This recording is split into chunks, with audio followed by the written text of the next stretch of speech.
Das ist ein bisschen zu spät, aber ja, 3,5 Minuten verpasst. Passt. Ist okay.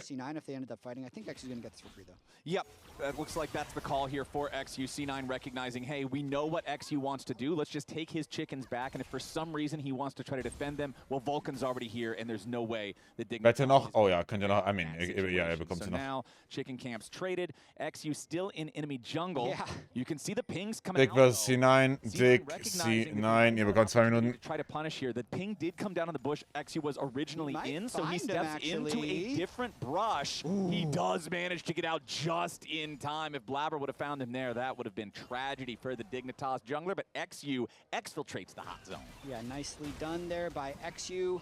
Gets away with one a little bit. Will this be able to go bot and clear his Krugs at pretty much the same timing as Blabber, but has an extra health crystal because of the extra trip to base?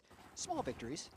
And top side here, let's check back in with our quirky counter pick as he just bounced forward. Thanatos going in after Denethor. One more shot would take him down, but he does not have the chance to do it. Dignitas gewinnt, ja, aber erneut. Away. So plus summoner spell now for Thanatos. Denethor going to be much more vulnerable as now Thanatos can just go ahead, take his recall. Teleport's available for both of our top laners to get right back into the lane. Yeah, that was all about the wave state at that time. So getting to teleport back in to make sure this wave crashes, and also the fact that Thanatos is in base. I believe Denethor is going to be able to get this in the nick of time because you can see the Camille running up as well, and he hits level 6. So pretty clutch that Denethor was able to flash out of that one, even though Thanatos did a good job punishing and getting the flash early. Yeah, I'm really looking forward to seeing how this Corki plays going further into the game. We don't really have anything else happening across the map right now. Our first Drake has spawned. Mountain Drake, though, generally more time-consuming to take than the others because of the innate tankiness of the mit dem Drop macht den Andicht. But you can see we do have Dignitas ist nicht around gut. this bottom side of the map right now. Dignitas ist nicht gut, guys. So, ich weiß nicht, wie ich sonst sagen soll, aber die sind nicht gut. Okay. As Vulcan, again, just shadowing this Lee Sin, making sure Blabber is free to do as he pleases, as the Dragon's Rage is unlocked and Blabber begins the objective. Niemals darfst du hier fighten als Dignitas.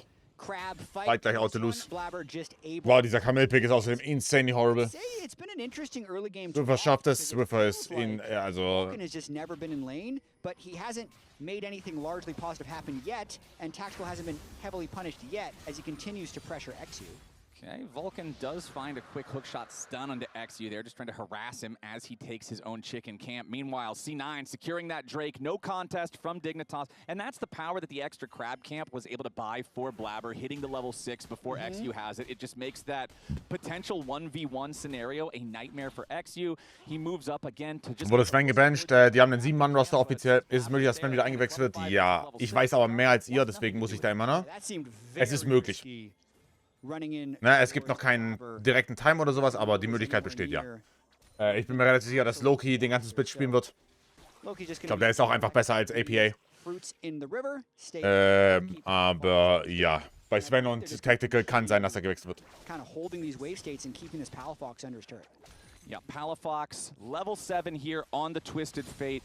You can see he's got Catalyst in inventory, so I guess we are going to be seeing more of like that Rod of Ages style build, not one of the riskier builds that just will have more of your potential utility tools early. Auch in der Series oder Sven gar nicht dabei, der müsste im Studio sein, ich habe aber nicht sicher, ob das Spiel eingestellt for things like the Camille, like the Lee Sin, that's going to be diving towards you. You're going to need that extra defensive power. Dürfte mit Series gewechselt werden? Yes. Still have just a very small gold lead overall. When you take into consideration all of the lanes put together, they're big. Die war alleine und inspired, sehr unterhaltsam. Die kämpfen die ganze Zeit. also wirklich sehr unterhaltsam. Warum sehen wir in EU keine 6-7-Mann-Roster? Weil 6-7-Mann-Roster useless sind. Am Ende spielt sowieso immer nur einer. Fake Gold, Vulcan makes yet another visit in the mid lane. This time Ignar is matching it out of base. Vulcan not that concerned that he's a level behind Ignar because there is some very generous catch-up. Okay, ihr verpasst nicht viel. Ich muss aber... Okay, warte, wir warten kurz. Die Grubbies hat, da muss ich kurz Werbung laufen lassen, weil wir von Game zu Game gewechselt sind, sonst sind meine Ad-Timer komplett am Arsch. Okay. Grubbies could have a big fight. Okay, XU has already sonst sind meine Ad-Timer gefickt und dann kommt mitten im Game, dann später mit Late-Game kommt noch Werbung, aber ja, wir schauen kurz die Fight hier. XU tries to get over the wall, but a Realm Warp is coming in. XU has already used Line ist erstes Series morgen. Gets kicked over the wall, however, so Blabber sends XU away. Both junglers wir warten noch kurz, wie gesagt, bis nach dem Play. Oh, warte mal. Wait. First Pause, maybe nicht. Palafox deals him a losing hand, and Dignitas do a great job responding to C9 in their faces, coming out on top in the trade, taking a kill. Now they're going to go back for the grubs. FBI's got to be a little bit careful here against Thanatos, but it's Denethor way up into the top lane. Thanatos has already used the Valk to get away. Denethor gets the wall up, Meganar back into the wall. Thanos ist nicht down. However, they don't. Okay, ich lasse kurz Werbung laufen, ihr verpasst, wie gesagt, nichts. They Bis will gleich. get the flash back out of Sonst den Ad-Timer gefickt. Meanwhile, XU gonna pick up all 3 grubs and the Scuttle Crab here in the top side. Dignitas is feeling really good after that. I mean, that was such a good fight for Dignitas. As much as I was mentioning how the catch-up experience isn't going to matter that much for the support, when it's a level 6 versus a level 5 support, it makes a big difference because watch, they try and So, wie überlebt XU hier? But Ignar with the level 6. Oh, warum kickt der Köter ihn raus? XU alive, and then because they committed everything into trying to kill the Jarvan, the rest of the team can just collapse. FBI's there before Ezreal is, and Palafox teleports in for that first blood. So, let me ask. Thoughts on, because FBI had the culling trained on him, Vulcan already flashed, he had no way out. Those bullets would have found him. Do you like the gold more on Palafox for the playmaking across the map, or do you like it more on FBI just for the Lucian that's already hard winning the lane? I think depending on who you ask, you're going to get a different answer for this. If an AD carry player, they want the gold. I like having it on Twisted Fate because if you can actually get ahead of the game on Twisted Fate and start threatening, like actually being able to push out the Ryze or the Corki in side lane, it completely warps the map. Like the Lucian Melio, I think is still going to be able to get 2v2 Prio in mid lane based on how that lane is happening, whether or not he gets the kill. So, wenn wir jetzt ganz kurz über Jarvan-Thematik hatten wir ja vorher, ne? Das hier ist wieder, wenn wir jetzt nur auf Jarvan achten. Das ist ein horrible Jarvan game, oder nicht? To build Rod of Ages as their first item. I love to see them start off with an extra 1 kill, 2 kills. You know, obviously anybody wants to get as many kills as possible early on in the game, but when we're considering the actual Das ist ein horrible Jarvan game. Right, der Champion ist stark, aber Roa power spike factor just feels that much more impactful. As you can see, Palafox making that purchase around 10.5 minutes into the game. So at around 20 minutes and 30 seconds, that'll tick over to the 10 stacks, give him the extra +1 on the was macht er später im Teamfight? We'll make sure that we remember that for 10 minutes from now to see how impactful that spike really becomes. But Dignitas up 1,000 gold as a team right now. 20 seconds until the next Drake spawns, and Blabber is already on the scene. But I do wonder, is this going to be Palafox Summer, or is it going to be Palafox Game 1?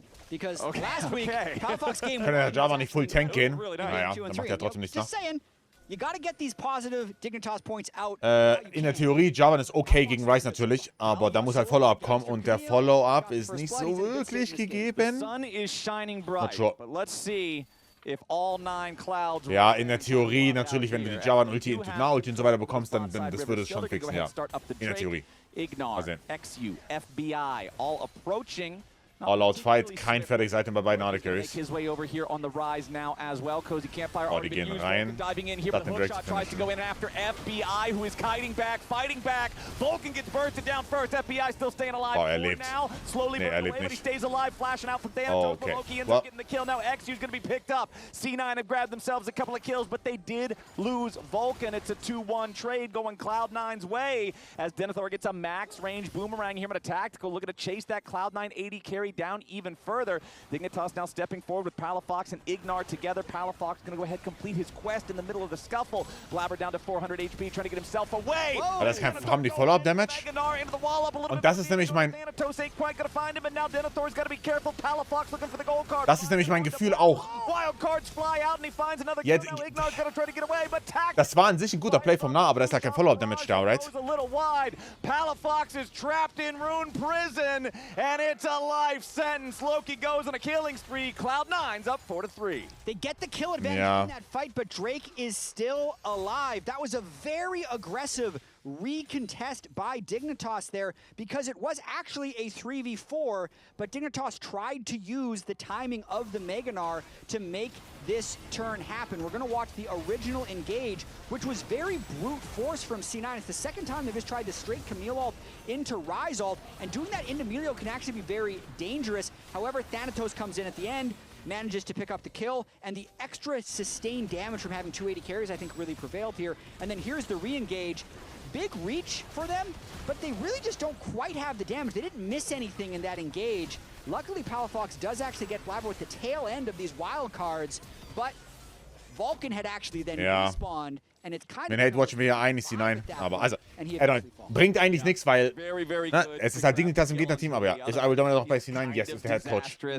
Unfortunately, that extra 100 HP on Thanatos is the difference between feeling really good about a play and feeling Sven ist noch bei C9. right, I guess. Denethor now under pressure. 1 versus 3. How does he navigate these situations? Goes for the wall up onto the wave, but no, sir. Not enough damage just yet. Does get one back eventually, though. That turret heated up quick enough to make that a 1-for-1 trade. Vulcan drops again, trades his life for Denethor. C9 still up about 1,000 gold. And here's actually a really interesting thing about catch-up experience right there. Since he had a 3-level advantage on Vulcan, he's getting 40% less experience for that kill, which is already less experience because he killed a level 7. Was? Meanwhile, Vulcan gets 40% more experience for that kill assist. So high. Was? Killed him. So it's like a super good trade-up. Wusstet ihr das? From the catch-up mechanics, even if getting 1 kill in a 3-4-1. Das wusste ich nicht, dass wenn der 3 Level down ist, 40% weniger XP bekommt. Not only was Vulcan low experience, he was also already 0-2, so he's not even worth gold. It has actually like a good death for Vulcan.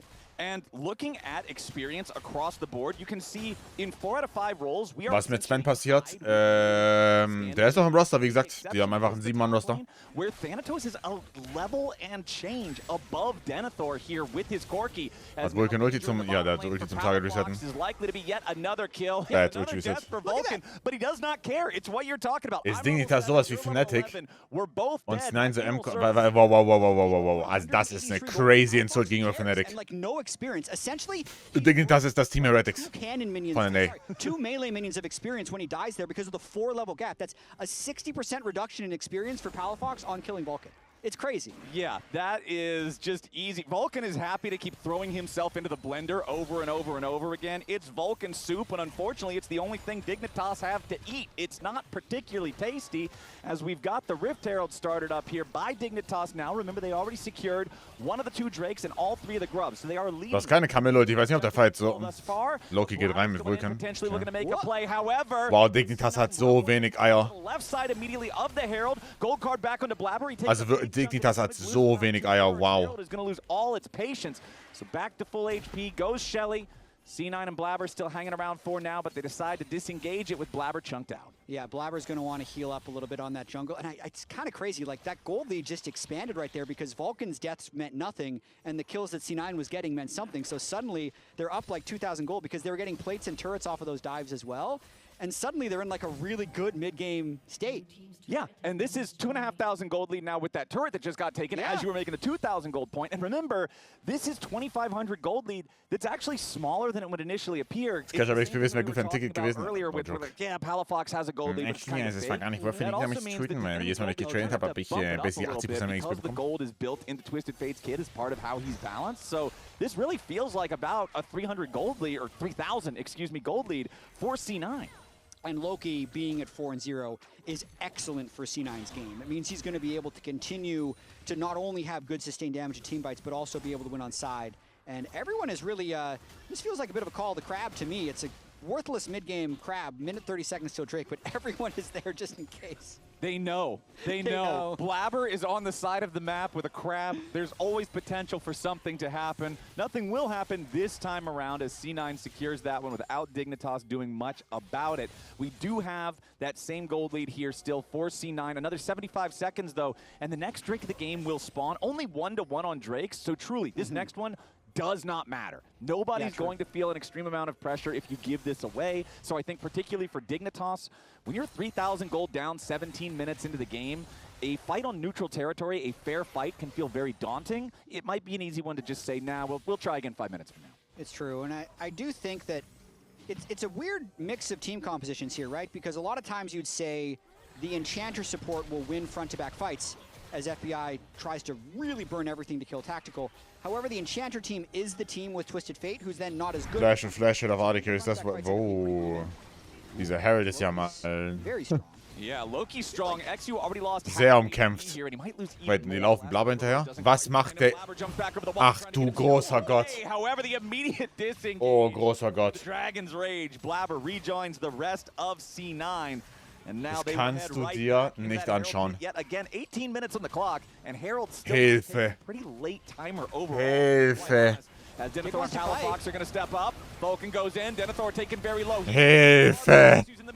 Oh, du Scheiß! Oh mein Gott!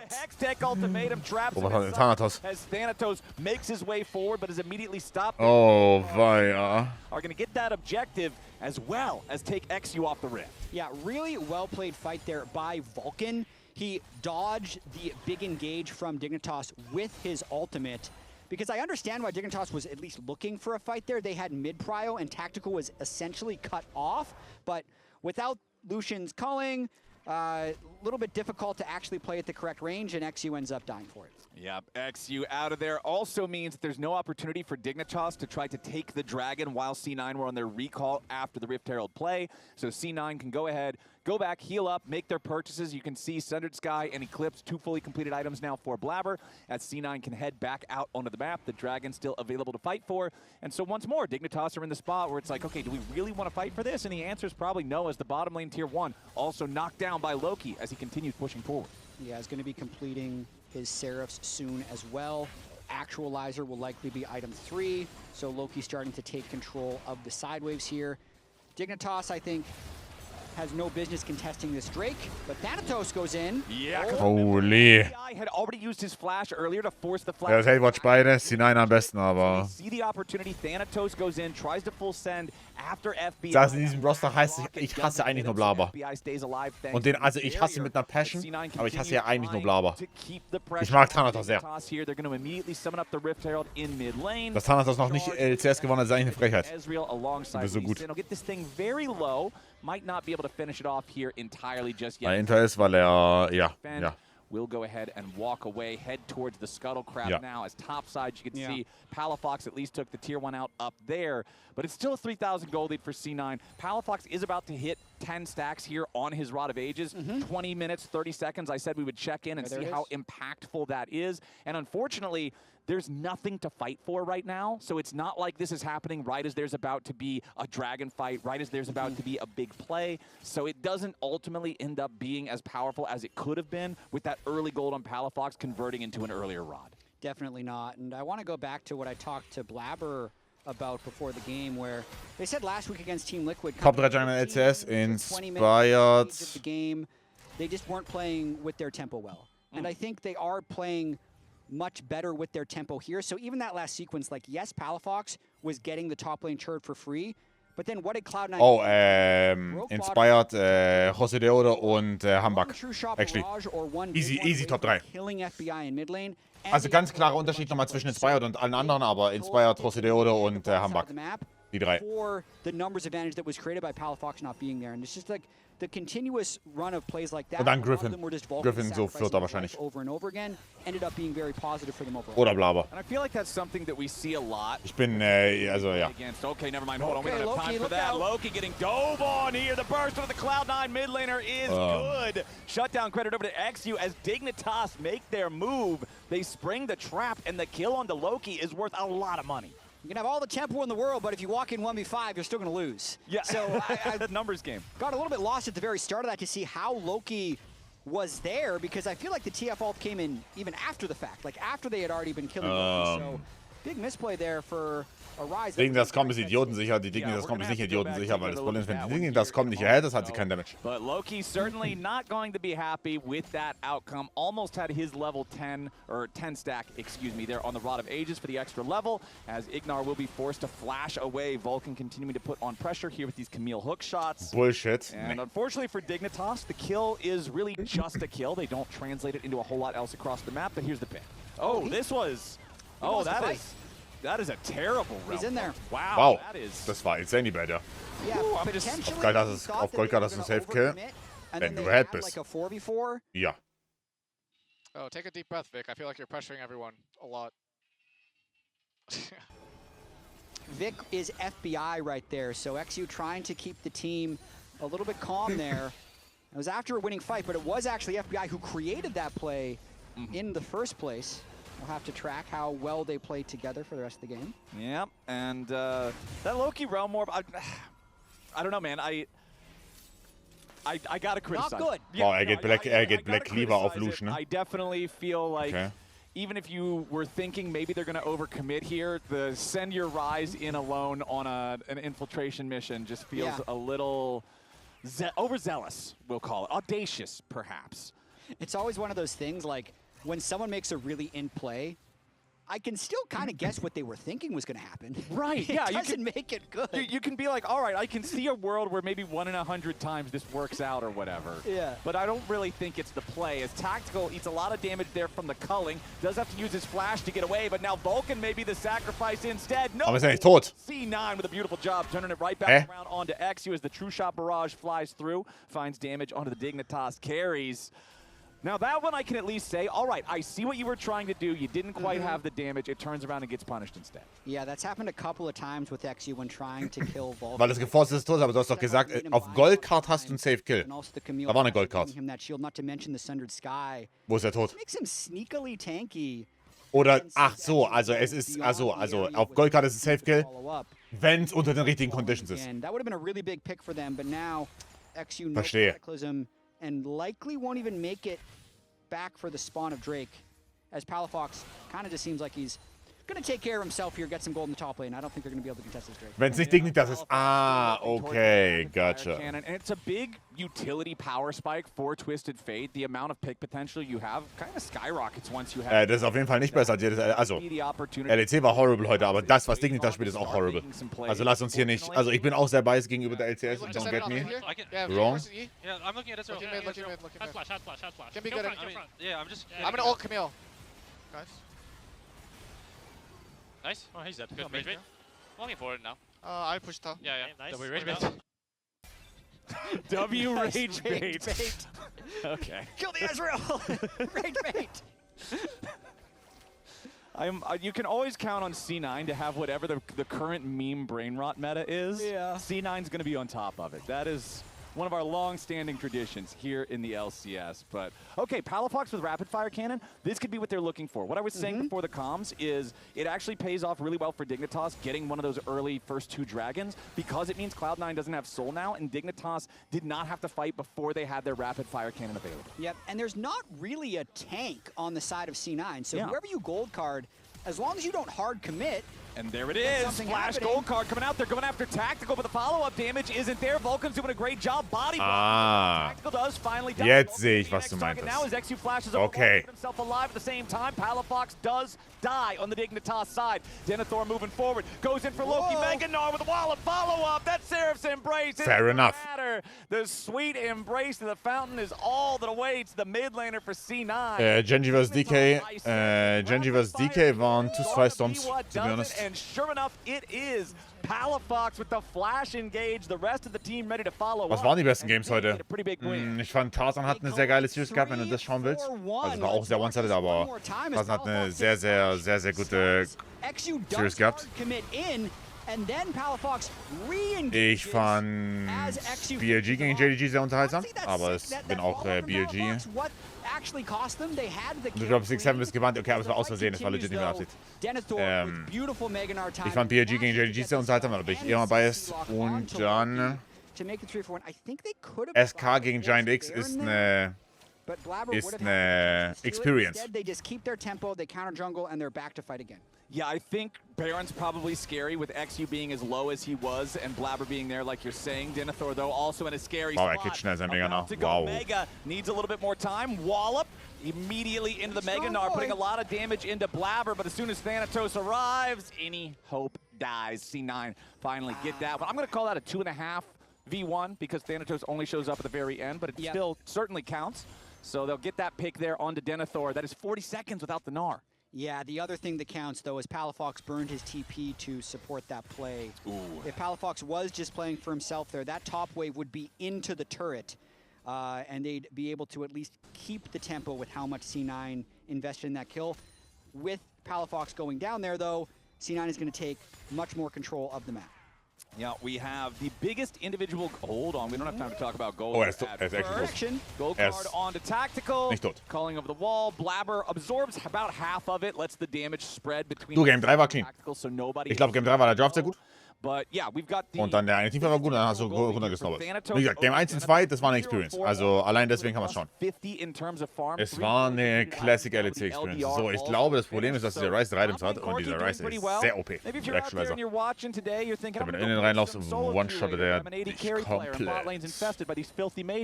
Maybe just bring it up into top lane. You know, change that little symbol at the bottom. What role you're queuing up for, maybe take it top lane. Seems like Thanatos has this figured out. It's working pretty well here so far. But the other big gold lead, Jat, is support. Vulcan on his 1, 5, and 8 Camille. He has Sundered Sky. He has Zeke's. He has Bloodsong. He actually has Corki droppt auch Atombomben Level 17. inventory of items. Yeah, he's pretty tanky too.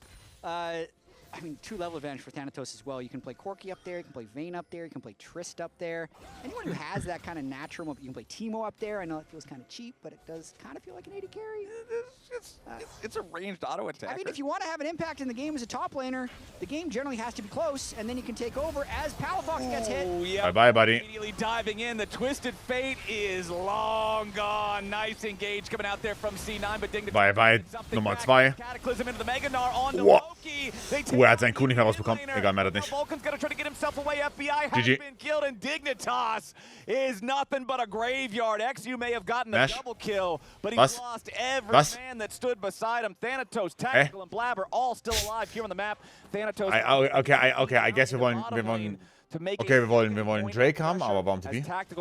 Hier 2 Botlane? Okay. Mehr Gold. Take multiple objectives for this Cool. victory. There is 10 seconds on the clock until the Ocean Soul spawns. Nobody on Dignitas should be alive for this one.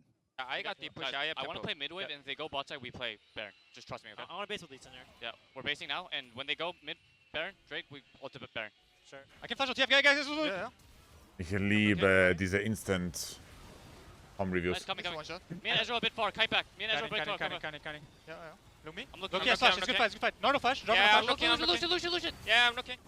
You can see them trying to make the plan right there, and then Liebe Live Vulcan Comms with oder the halt quasi decisive Instant Replay engage, von and den it's Comms. such good timing for C9 on that, making the Dragon Soul uncontestable and really putting them in a position to win this game. Yeah, the Ocean Soul for free just feels so strong too, especially because we've seen plenty of times where Palafox will go in, he'll get one of these gold cards, maybe they follow it up with a calling or something, they chunk somebody down by about half, maybe 2/3 of their health.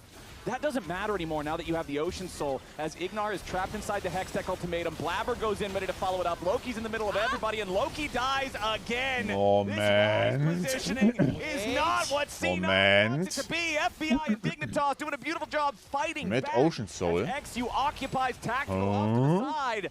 Loki's rise has Ich habe das Spiel nicht gesehen. established Gib this du mir gerne game, deinen and Eindruck. Dignitas are happy to grant it. But on top of that, Du mir lieben Thanatos gern deinen Eindruck. also got CC lock, so 2 of the 3 main carries get blown up in this fight, and now Vulcan and Tactical are going to try and save this Baron by themselves. They're trying to do it. XU has Guardian Angel, so even if they try to pop the Jarvan, that's not Oha. of the smite for the Dignitas side. C9 know they won't be able to do anything about this, and Dignitas are keeping themselves in this game. C9 also. It was pretty goofy. I think the game was over. I think Loki was 4-0. Now he's 4-4. They don't necessarily have the numbers right at the start, but they think they can brute force it. I mean, Hextech Ultimatum gets burned on Camille. Then Loki is just one shot, and then watch Thanatos on the top side. Valks into the Jarvan ultimate into a Mega Gnar stun. That's how you'd love that synergy to work. Also Loki langsam bist du reported. Fed solo laners get one shot. Yeah, you can work your whole life to be the most powerful bodybuilder of all time, but if you walk in the middle of the highway, you're not going to beat a car. And that's kind of what the C9 solo laners were doing in that team fight. I have no idea what is going on Hat, there. hier, wie heißt der? Obviously going to have to shake the dust off of that one. They got knocked down in the dirt, and Dignitas have to be feeling a bit of a Der neue, revitalization wie heißt er here, denn? right? Leo Sau, hat er auch this is a gespielt schon? game that looked like it was all said and done, and now Dig have the Baron. They've got plus 1,300 gold in their Red Bull Baron power play. They've still got another minute and a half, a little bit more even, to utilize this control, this power over the map. And they're going to push up as a unit down here in the bottom lane. Palafox is the one split from everybody else. Realm Warp coming in. Loki trying to bring only Blabber this time. Goes for the kick, finds it on the FBI. The Lucian staying alive. Tries to chase him down, but no, FBI goes on a rampage. The Realm Warp. Warte mal. 3 Mann. Been a a disaster. Denethor goes in on top of everybody, and C9 may just die. All Warte. five are gone. Dignitas. Oh. Ace. It's a Gib mir jetzt 5 keine for falsche 3. They Hoffnung. still have Warte, ist es over? 33 seconds on Blabber's Lee Sin, 22 seconds on the Camille. I don't think they're going to be able to end. Warte mal. What a re-engage there by Denethor Nee, ist nicht vorbei. to make this one happen. And Blabber is just way ahead of the team again. Yeah, it's a Realm Warp. It looks like multiple C9 players are going to take the Realm Warp, go for the big engage, but only Blabber goes through. Blabber gets exploded. Let's take another look at how it happened. So. Ich muss ja sagen, also wenn ich jetzt sehe, wo mein Ezreal gerade ist, okay, I'm just saying, wäre ich jetzt hinein, ich wäre nicht zufrieden. Aber mein Ezreal ist jetzt in den Fight drin. Barely keeps FBI alive long enough so that they can continue the fight, and then kind of with his dying breath, Denethor flashes into the turret but lands a 3-man. Denethor, nein, der kommt aus Academy. Tactical at the end, kind of saves the game, killing 2 players. But they're all dead. To be fair, Denethor, they are. They were War eine super Ulti. got the ace. Unfortunately, if Und Lucian ist jetzt sehr strong. very low when they re-engage, were somehow able to stay alive, I think the game could potentially end right there. Yeah. But it doesn't. Dignitas still in it. Dignitas, Jet, now at a gold lead. That's crazy. The Ocean Soul is still going to make me think that C9 is a little bit ahead, but then the fact that nobody's a tank means anyone can just get one shot. We did have stats remind us of something as Loki continues to fly in and die and also fly his jungle in to die. He's 0-7 in his Rise career. Wait, He's really? never won a pro game on Rise. Yeah. 0% win rate in 7 games. Wowee. Surprising, right? Yeah. I would. Less surprising while watching this game unfold, but surprising based off of what we'd expect. Seeing the information ahead of me, obviously I believe it. It's right on the Also, screen. ich finde das crazy, was hier passiert, guys. Like, hey man, do you know that Loki has actually never won any of his 7 games on Rise? That Was? sounds unbelievable. Like, that's made up. Yeah, they put it in the prompter, and I'm like, did they mean 7-0? I had to go check. And it is 0-7. Our stats man Liam is never wrong. Well, Loki, you're going to have to get one in the win column here. Berserker ist bei Line und Fisted. Dignitas comeback. I feel like this goal 0-7 difference auf is Rise. actually very indicative of just the flow overall of this game. That giant trough of red there, That's right crazy. around the 30-minute mark, that was when they got the Ocean Soul. Yeah. That's when they looked like the game was all said and done. They drank enough Ocean Drakes. They're imbued with overconfidence. So, GA fertig bei FBI. Wie machen wir es? Vulnerable. But they still do have the Ocean Soul, and they're looking to one-shot someone here in the mid lane. They've been using the Camille ultimate well. The fights that have gone well is when they've gone on to Palafox. But Palafox now has Zonia's. FBI now has Guardian Angel. Yes. And Denethor is very tanky on the Gnar. Yup, double GA. Plus the Zonias over on the other Also side. C9 muss wahrscheinlich den Elder starten. Quite the same things to Schaut mal die see. Bottom Wave, die sind auf dem Timer auch. On Blabber. You have Seraph Oh, und die haben on keine Loki, Tenacity but bei, it die haben is keine not Tenacity. a stasis, so could still be bursted down very, very Ja, quickly. okay, Loki muss Bottom gehen. As we also do have the Guardian Angel on Denethor with about one Die müssen quarter wirklich of starten, the cooldown. sonst... Still yet to go, so will not have that available for this fight, for this Elder. Whole game can come down to this. Nice true shot barrage there from Tactical. But Tactical sollte starten und dann die ganze Zeit durchqueuen. Durchgehend queuen. Die sollten nicht starten, weil schaut mal die Mitte Wave. Es ist richtig awkward. Flag from XU over Ja. the wall just to make the Dragon a little bit angry. Get him puking towards C9. Denethor kann es wieder stacken. As there's your Twisted Fate ulti, Palafox. He sees C9, everybody else. Die gehen nicht in die moved up Backline rein. together. Oh mein Gott, Another Thanatos in der one Backline. now. It's What the fuck?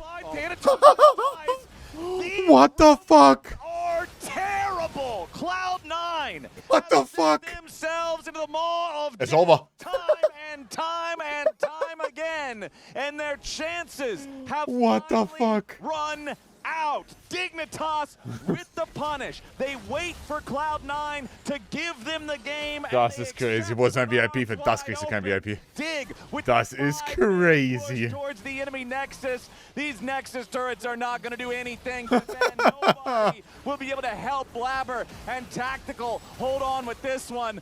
Dignitas are just padding their stats at this point. Blabber, he's got the Guardian Angel. He's trying to waste their time. He's not gonna succeed. Dig! Will nicht mehr am Subsback im Interview. Das ist mein Interview. Ich mache, was ich I will. am flabbergasted by the ending of this game. Das ist so 83 degrees crazy. here in Santa Monica. Ihr checkt nicht, was für ein Upset das ist, by the way. To me, maybe a Dignitas summer. Maybe There was a lot of tossing in this game, Flowers. a Palafox summer as we figure out what the weather is really looking like here at the Riot Games Arena. Let's toss it back to the Das Wow. ist crazy. Das wäre wieder ein Upset hier. It is looking brainy for Cloud9. Yeah! Dignitas Summer is here! You know what's funny? The meme about Dignitas tossing has been a timeless one in LCS, but this is the first time they've been receiving tosses, I feel like. Cloud9 was like, hold my realm more, buddy. You know what's crazy about that? Do you know what Loki's? Da ist sehr viel crazy dran, Emily. 0%. He's now 0-8 on it in competitive like professional play. Yeah. Interesting. Yeah. Interesting. Hearing that now, are you surprised? It's interesting because I had Loki as my ideal in the beginning of the day. Like, that would be a nice stat What's Heisman rate? Yeah. On Rise, you know? Yeah. Oh my God. Old Rise, buddy. Maybe if it was farming the old Maybe if it was C9 League of team. Legends Classic. I will not. I want to take a look at this draft because we've seen a lot of answers, like Dinar. 80 carry top Insane. lane answers. Yeah.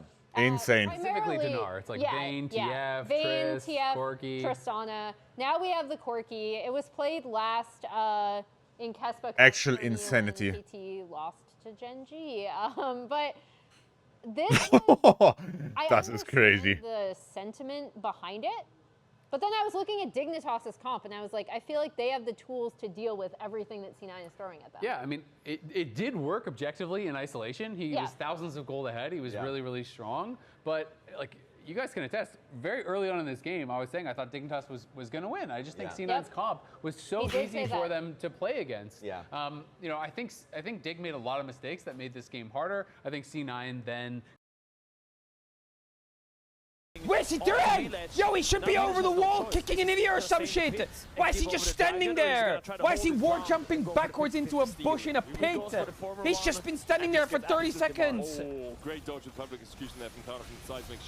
How is Sahin not grouped up? I can just put a ward and you can TP on it, we'll get a soul fight. What the fuck is he doing? What is that guy doing? Are we just getting caught everywhere? Yes! Yes, we are! The wave is getting pushed in. Poby's on his way back. Samdi. What's Yike doing? Is he fucking finding a new playlist? Where's he going? A couple of the minions avoid it, which means Yahoo can continue to wail away at this tower. Kalist has a mid lane wave as well to take down this tier 2. Mainta continues to push in the top side, and KC with this Baron just shred through Navi's. I stayed up for 13 hours straight on stream for this. First Time, der Typ hat noch nie, da wisst ihr genau, der hat noch nie danach LCS geschaut. Der weiß gar nicht, wie es ist, wenn du nach 13 Stunden Stream in die LCS reingehst und du schaust dir noch das Geist gegen Shopify Rebellion an. Der hat keine Ahnung. Wirklich. Er weiß gar nicht, wie tief dieses Loch gehen kann. Er hat keinen Schimmer. Sein Arsch hat keine Ahnung, wie tief dieses Rabbit Hole gehen kann.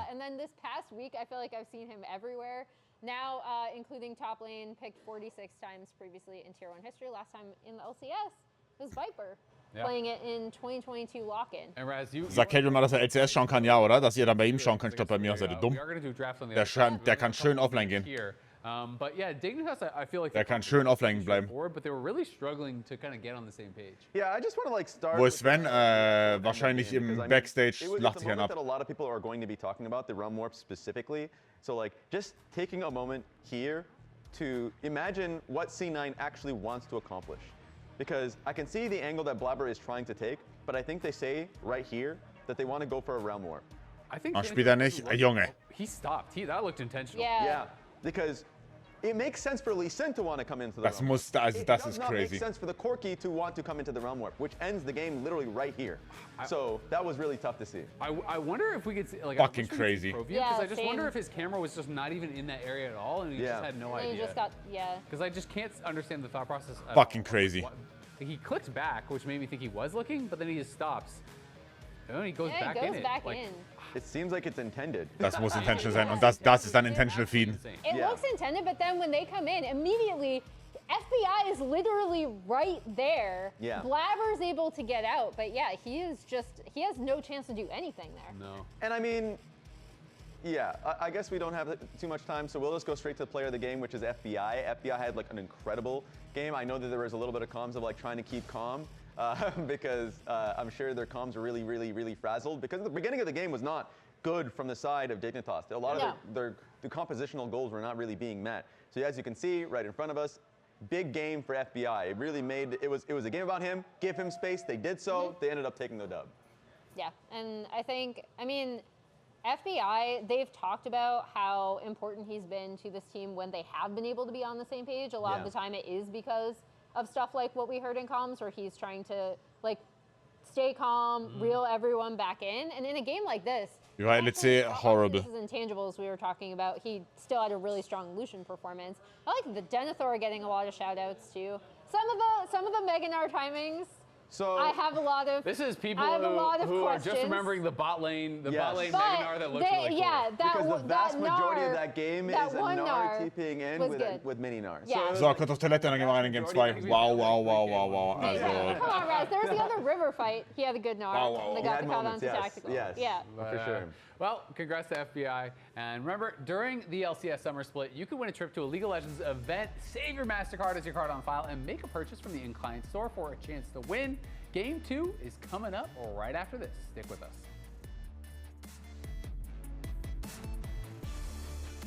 This lobby is kind of comfy. It feels different. If this is different, I like different. I'm staying right here. Are you guys serious? We're about to get into game.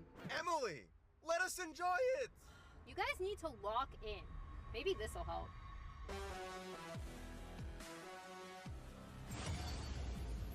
Oh no, not already.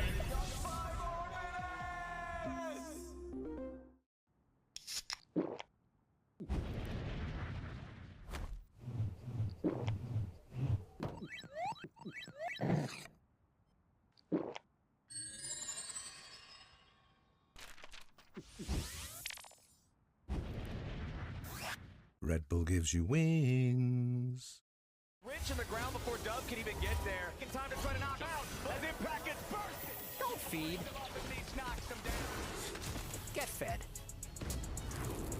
Scan the QR code for deals only on Uber Eats.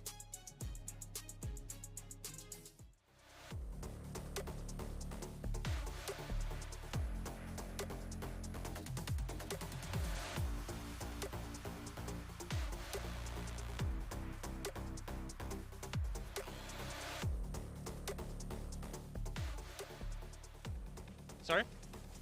I can just explore. Okay. They see me? Yeah. I wanna go in now, guys. Oh, bro. Yeah. I'm taking ult. I have no flash now. I have flash.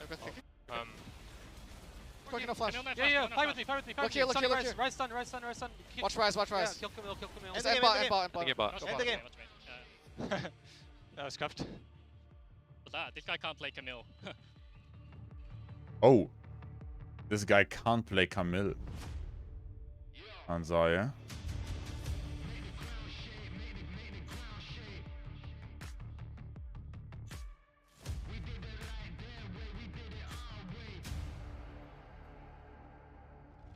Part of the game, gunfire and flames. I hear echoes of my name being called in a Hall of Fame. You ever get the feeling your inner cause to be great? I want championship rings and a trophy cabinet display. To be H, I feel like TBE. If I'm mid, then I'm KDB. Rookie, but somehow I still end up as the MVP. My kick game like Fredo, or better yet, MVP. Champion at MP3, that's why they all envy me. Make the crowd shake, make the crowd shake. We did it like that way, we did it our way. Das ist wirklich impressive.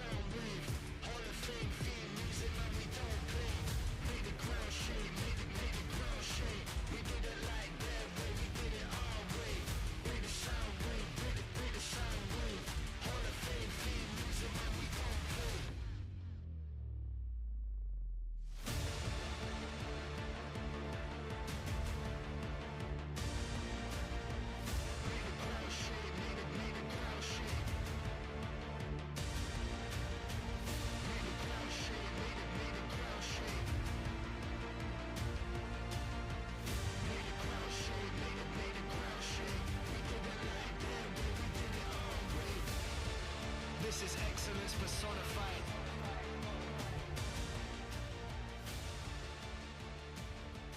So, wie machen wir es? Surely kannst du nicht zweimal gegen Dignitas verlieren.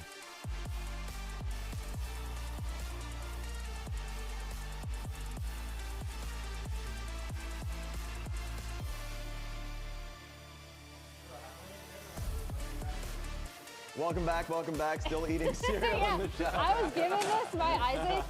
Nature Valley Bar is in bed. That's some savage. It's not true. However, crumbs are everywhere. Yeah, I do. You're just rolling in it. I will absolutely eat like crackers. That is just as bad. That is even worse. Yeah, so I'm outing myself now as a gremlin. Well, Emily gets some help for that. We've been dealing with an issue out on stage where players are intermittently losing audio from their coaches. So in order to keep things moving as fast as possible, we'll be conducting the draft from the player rooms where everyone can speak without headsets. So that is why we're going to be doing the draft on stage, so to speak. Yeah. Just so that it can be moving quickly, we can get into game faster, and that there's no coach audio issue. Was bitte gemeins passiert? Also, das ist for some players, the coach for some crazy. Players, it might be a buff to not listen to their coaches. They want to go back on stage. They were hoping. Lock in time. What was that, Vane? Oh, God. So, yeah, I do wonder what the solution is going to be going into Game 2, because we all hated C9's comp. I think even probably in the C9 podcast after the series, they're going to be like, yeah, that was a coach gap after Game 1. Or I just want to hear what their rationale is, because going into Game 2, it would be insane to see a 0-2 start from Cloud9 going into the split. Especially against Dignitas, where we talked about how they have not been able to beat C9 since 2017. Und wir jetzt so zuhören. Audio-Issues mit dem Coach on stage, deswegen wird Backstage gedraftet kurz. Upset in the context of just split 3 for these teams. But it would be a massive upset just in the terms of like both teams over years. Yeah. Yeah, I mean, I think C9's draft was they're just saying we're better players, we're going to stomp you in lane, and then we're going to win the game, right? Yeah. And they had created more than enough of an advantage to win regardless of comp. So I do think like at a certain point it was just player error. Like we saw Realm Warp after Realm Warp after Realm Warp that were just like monster ints, right? Yeah, including the final fight with Thanatos. So, you know, I don't think they should read too much into what happened with draft, but I also think if I'm C9's coaches, I think I'm going simple. I think I'm going standard. I'm just going to play something that is easy to play front to back. Draft a strong lane for Thanatos. So playing last pick, so get counter pick for Thanatos. You have Thanatos versus Denethor, who is a rookie. Yes. You know, play something that has multiple forms of engage, pretty easy. Launch Logan, Lava into the sun. Schwöre, könnte von mir kommen. Bring up as people are seeing the draft. You're wondering why you're seeing NA test. Könnte auch von mir kommen, ey. Drafting in order, but it's just to basically expedite the draft process. So when they go out on stage, they can just draft under their own names. But if you're wondering why you are seeing that, that is why they're still drafting in their order. And we see the Victor locked in for Dignitas. Could be going mid. I actually think it's going bot for FBI. And then on the flip side, we see the Ziggs Nautilus locked in. Presumably, I'm going to say for tactical. Yeah, and we're seeing some psychopathic supports that are going to be roaming around the map. I think when you went through your presentation earlier today, and you're talking about the fact that supports have catch-up XP, this is the one thing I definitely want changed. So you can talk about your opinions when it comes to mage bot lanes. Also, ja, so passt, wir haben nur Audio on stage Issues. I think the fact that you were seeing Die draften nur Backstage, genau, haben Audio Issues level mit 2, dem Coach. level 3, unperturbed and unpunished is the one thing that pisses me off. So like we will see the Nautilus and of course Leona probably pretty active. I actually really like Trundle here a lot. I mean, Trundle is both in and Zin's out. It's very difficult for Zin. Ja, Trundle ist sehr gut. Trundle ist ein sehr, sehr guter Pick hier. Trundle can just pillar you in and win the man fight head up. Yeah. Du hast Safe Burner Accounts für Social Media, ich habe gar nichts. Leona, you know, with the W, especially if Ich habe nur starke Meinung. That can be pretty devastating. It dissuades some of the strong blind pick tanks as Ist ein well. sehr, sehr guter For Thanatos, the best blind picks are tanks, which you're going to be less likely to want to play because the Trundle's in the game. So I feel like it's a really good pick for a lot of different reasons. Yeah, I like the Trundle a lot. Interesting to see that C9, they still aren't completely sure where the Victor is going, so they're still taking out the Sivir. Yeah, and then on the flip side, even with the heavy nerfs the Varus has had, I would still take Varus out. Because if I'm Dignitas, I think it would be nice to actually have Varus within this comp and deal with the range advantage that you have versus like a comp like Trundle. And sure, Ziggs would be an issue, but I'm generally pretty happy trying to switch away from the composition and deal with like more range with Victor Varus and dealing with Trundle. I think that's like a nice response. The Vayne ban to me says that they're thinking about playing Renekton because obviously Nar's already gone. That's one of the matchups that really can be quite difficult. Yeah. And then the other one that is commonly played into Pro is obviously Renekton, and then things like Sion. Wir spielen die Update-Kammer, die But I don't think you're thinking droppt nur Backstage, weil es Audio-Issues mit den Codes gibt. Vayne to me Wir gehen dann on Stage, also es wird sie ein bisschen rauszögern noch. And we'll see if they want to do like double bans top to try to really protect. Boah, Self-Ban Renekton. The Renekton as well. Das heißt, die wollen dann besser haben? Now I'm kind of like, okay, are you going Scion or something then? Yeah. Ne, die wollen dann besser haben. They're opting into Scion against Trundle, which is never great. So I am kind of curious to see if that's going to be the angle that they actually want to go for.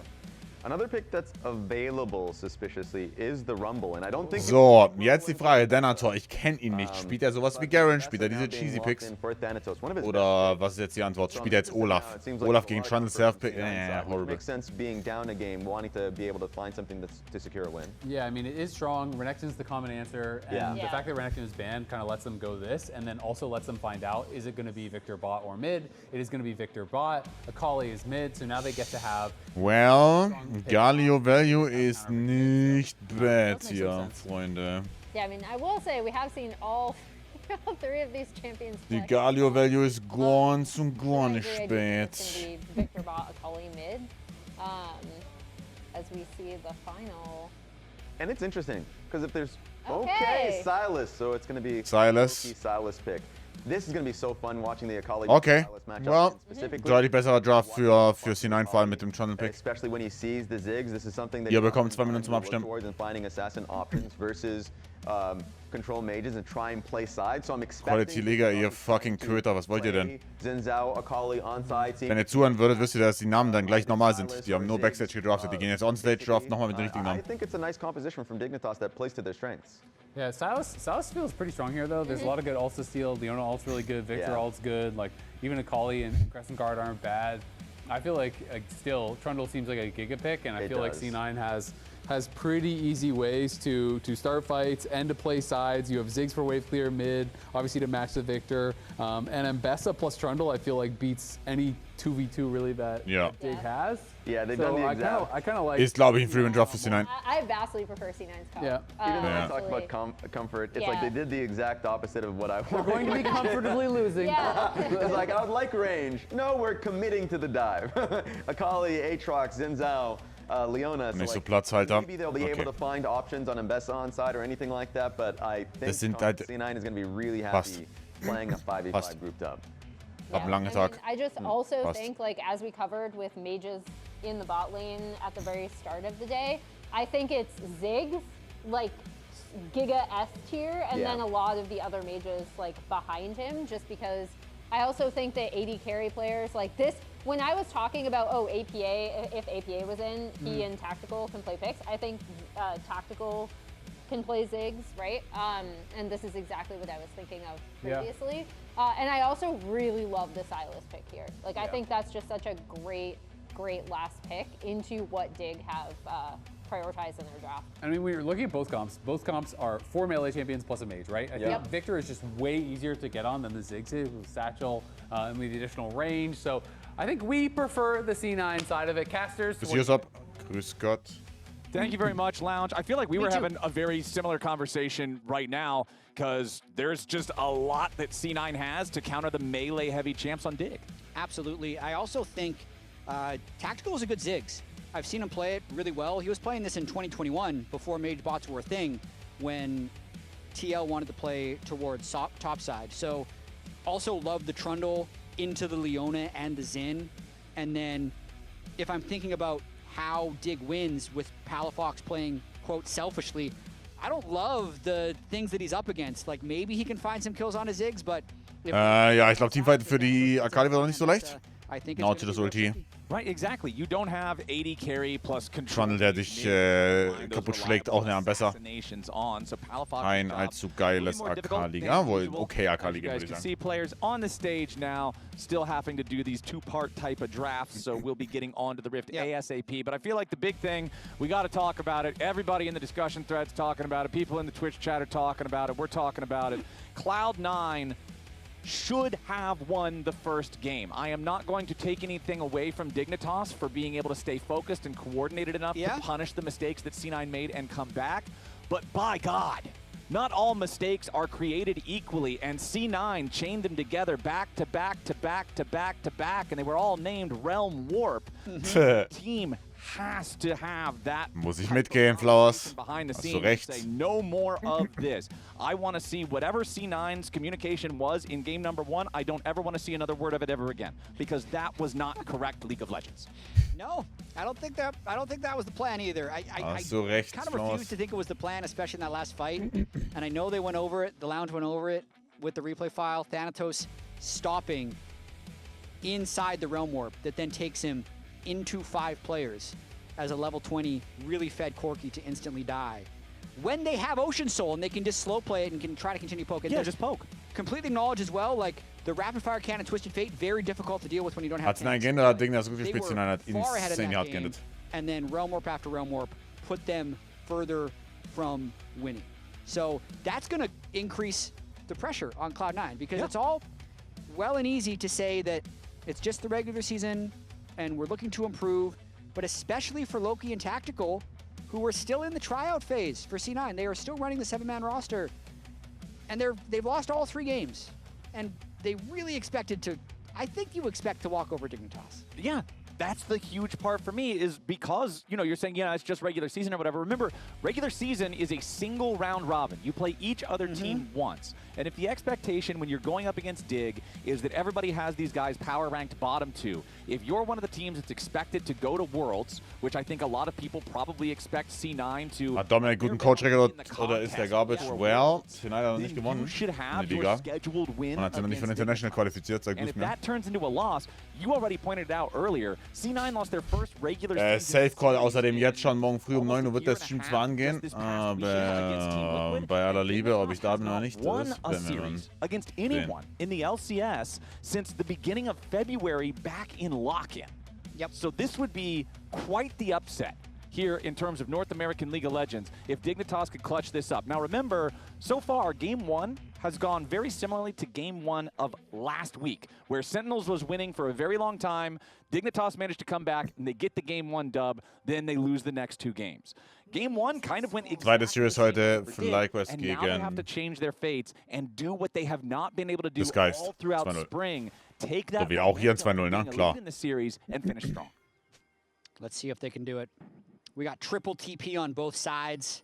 Going to be a lot of teleports coming in throughout this game. Last game, Vulcan on the Camille was out of lane constantly. Fulltime sogar schon 100%, ja. Ich glaube, der ist Multimillionär, aber trotzdem ballsy move.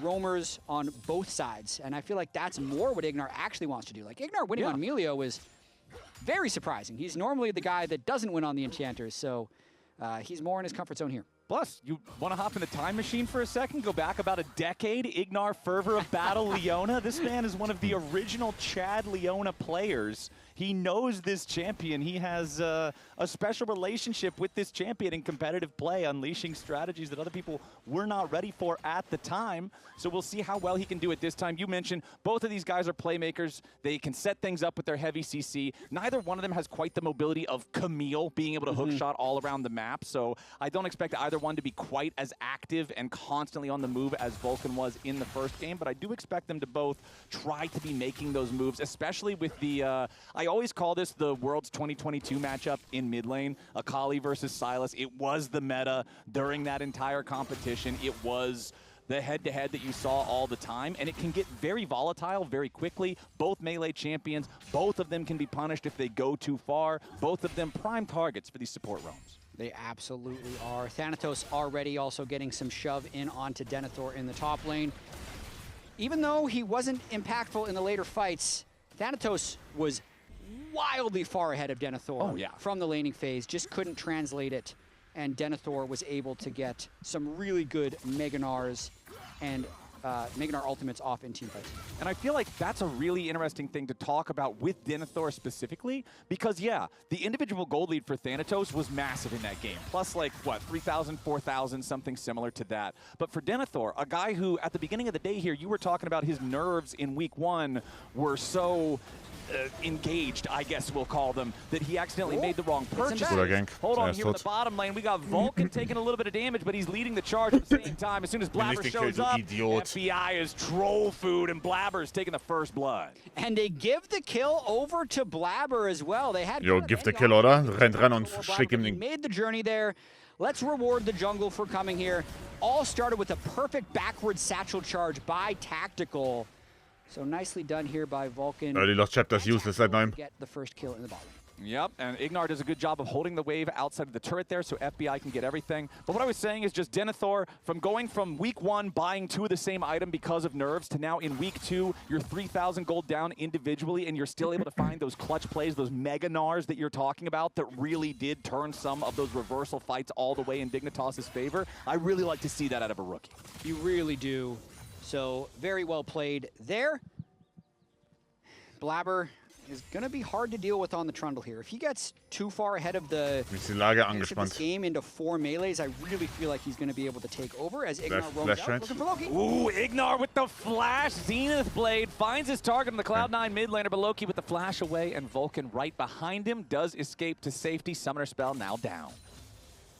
Palafox, I think, needs to have a very good game if Dignitas is winning this one. I mean, honestly, just because I don't like the draft, it's like anyone needs to get just exceptionally fed, and maybe they'll have a chance to carry. Okay. It's not like the Akali-specific thing. If Aatrox gets really fed, he'll be important. If Palafox or if FBI gets very fed on the Victor, he's still good against the melee champions. I do think it's going to be a fairly binary game in that way, because you have so many melees on both sides. Whichever team gets ahead is just going to snowball.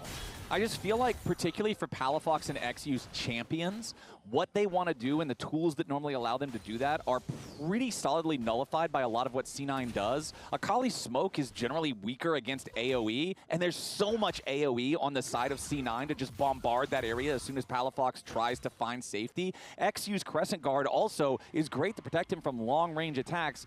It's going to protect him from Ziggs. Everybody else is inside the Boah, die Frage ist, bekommt Thanatos den einen Minion für Level 6? Ich glaube nämlich, ja. Guck mal, er bekommt das Level 6 von dem Minion. He is here in top lane, though. Thanatos hits 6. XU's here. Okay, Thanatos with the flash away already. XU with the wind becomes lightning, but Thanatos does avoid the pressure as we get ourselves a pause. What could this be for? Who did it? Who's pausing? Yep. Unfortunately, I'm not connected to the game, so normally I can see the chat. Oh, see when you're saying ready and not. Unlucky. Well, hopefully Try we'll and get read this. the lips. Vulcan's talking. Okay. Let's see. Normally it's whoever the refs head to first. Trying to keep an eye out for ref activity. I bet you, here's something we don't track. I bet you there are players that pause more often than other players.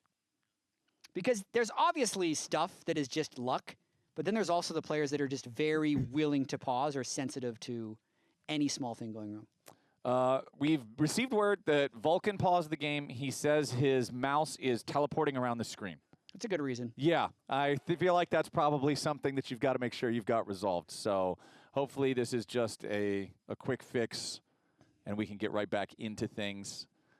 The attempted gank onto Thanatos there. I like the fact that Thanatos, I feel like a lot of times, especially if a player is on a mobile champion like Ambessa, they'll try to greed the flash and say, no, I think I can probably get away from this guy anyway. Maybe if I use public execution to try to buffer through some of the CC. But instead, as soon as Thanatos sees him, he's just like, nope, screw it. We're flashing away.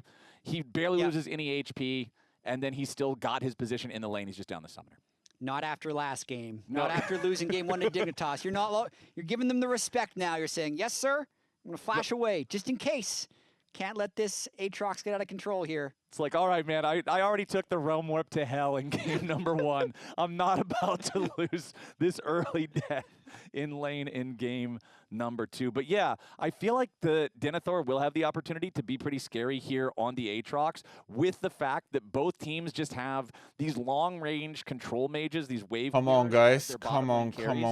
Everybody else is just meatball soup. Everybody's got to go in the pot. Some of the meatballs are going to get squished. Some of them aren't. And whichever of these melee guys can get really far ahead, like I say, Xin Zhao and Akali are already kind of a disadvantage because their defensive tools are primarily against single target range damage or against long range opponents, which there's just not a lot of. So Aatrox kind of has to be the one to step up and be the raid boss if the raid's going to have somebody in charge. I like that point. And I like what Denethor did in game 1. I know he fell behind the Corki, but that's not an easy matchup. Gnar into 80 carries is just really hard to do. So still finding clutch moments at the end of the game, I think, are great for a rookie like Denethor. It's a bit of a high-risk pickup for Dignitas if we think about it. Like, Photon was not a name that anyone was complaining about for Dignitas, but there's been, I think, a very strong push from the community to, if you were going to make changes, like, give these NA Tier 2 players a chance. Yeah. And that's what they're doing here with Denethor, and I want to see him succeed. Yeah, it's a good way to actually build up more people wanting to try hard in Tier 2. If there's actually a path, a demonstrable path to get to the LCS from Tier 2, you're going to have more people pushing for it. You're going to have more people trying to become something through that. I like it. Again, Denethor having those Mega Gnar moments in game number 1. Nice to see. You love to see these guys who are hyped up from that second tier of competition show up in Tier 1 and be able to make an impact on things. And it looks like we do have everything resolved.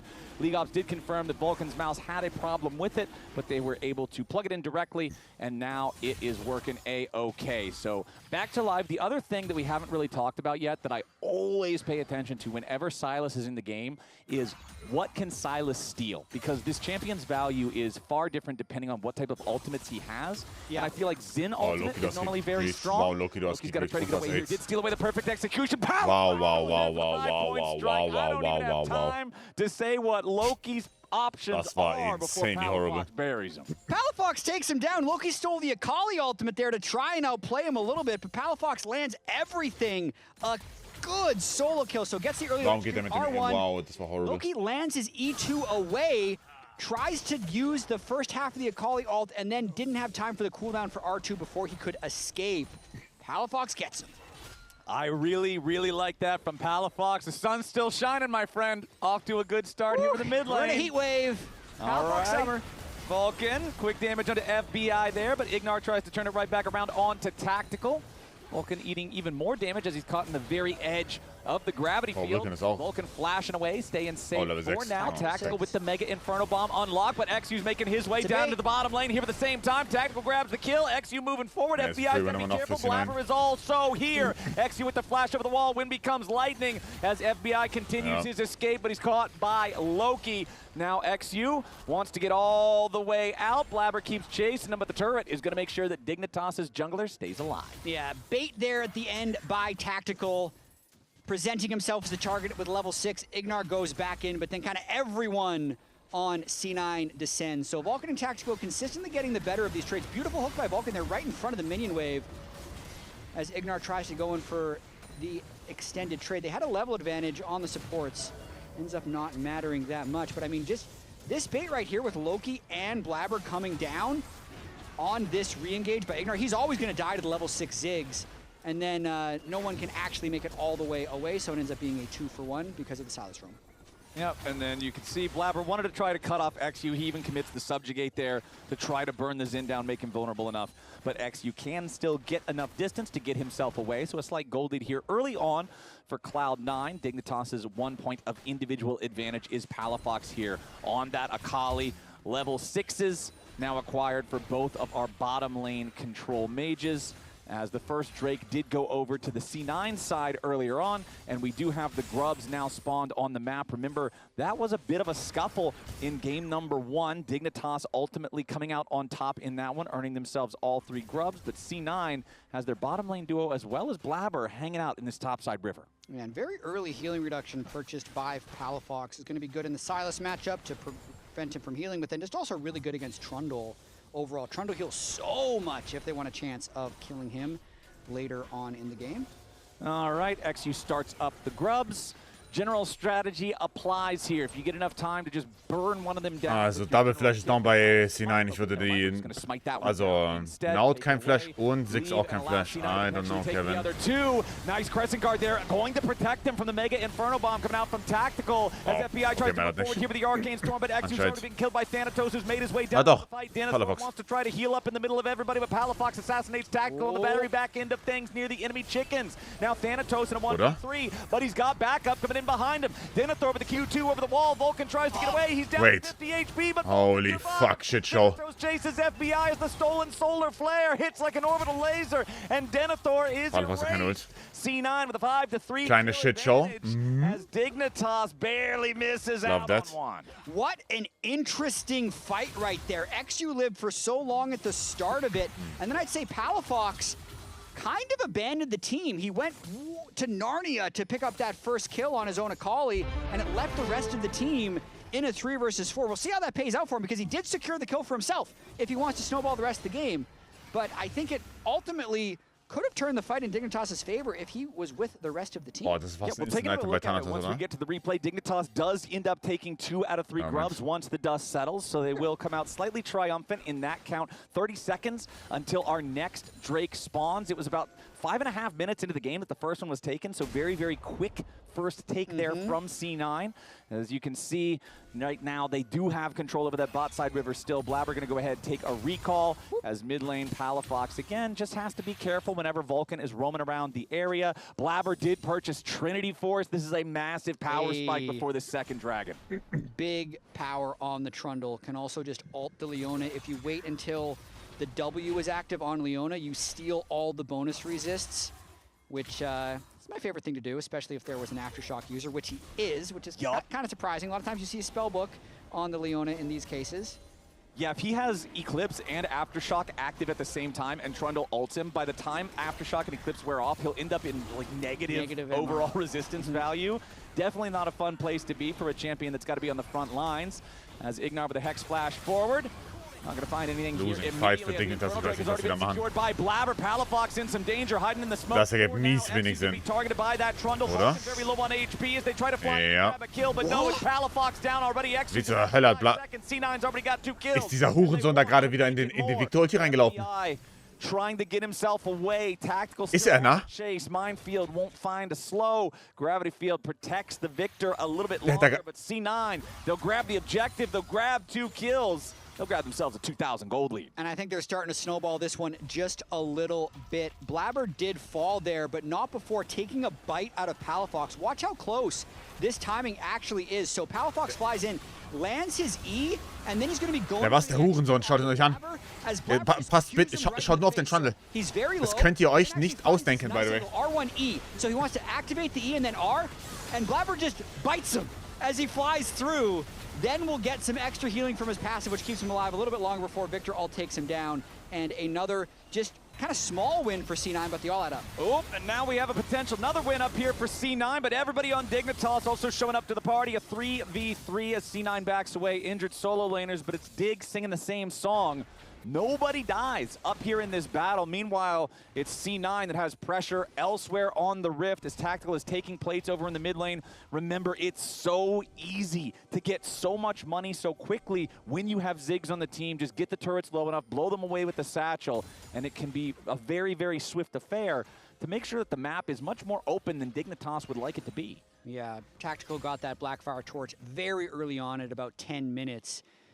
Pretty effective Ziggs game so far. I don't know if they're going to be able to get a bunch of mid-prio like Victor versus Ziggs. It's just a wave clear fest as the supports continue to move away, but I still expect him to get a lot of good damage out in team fights.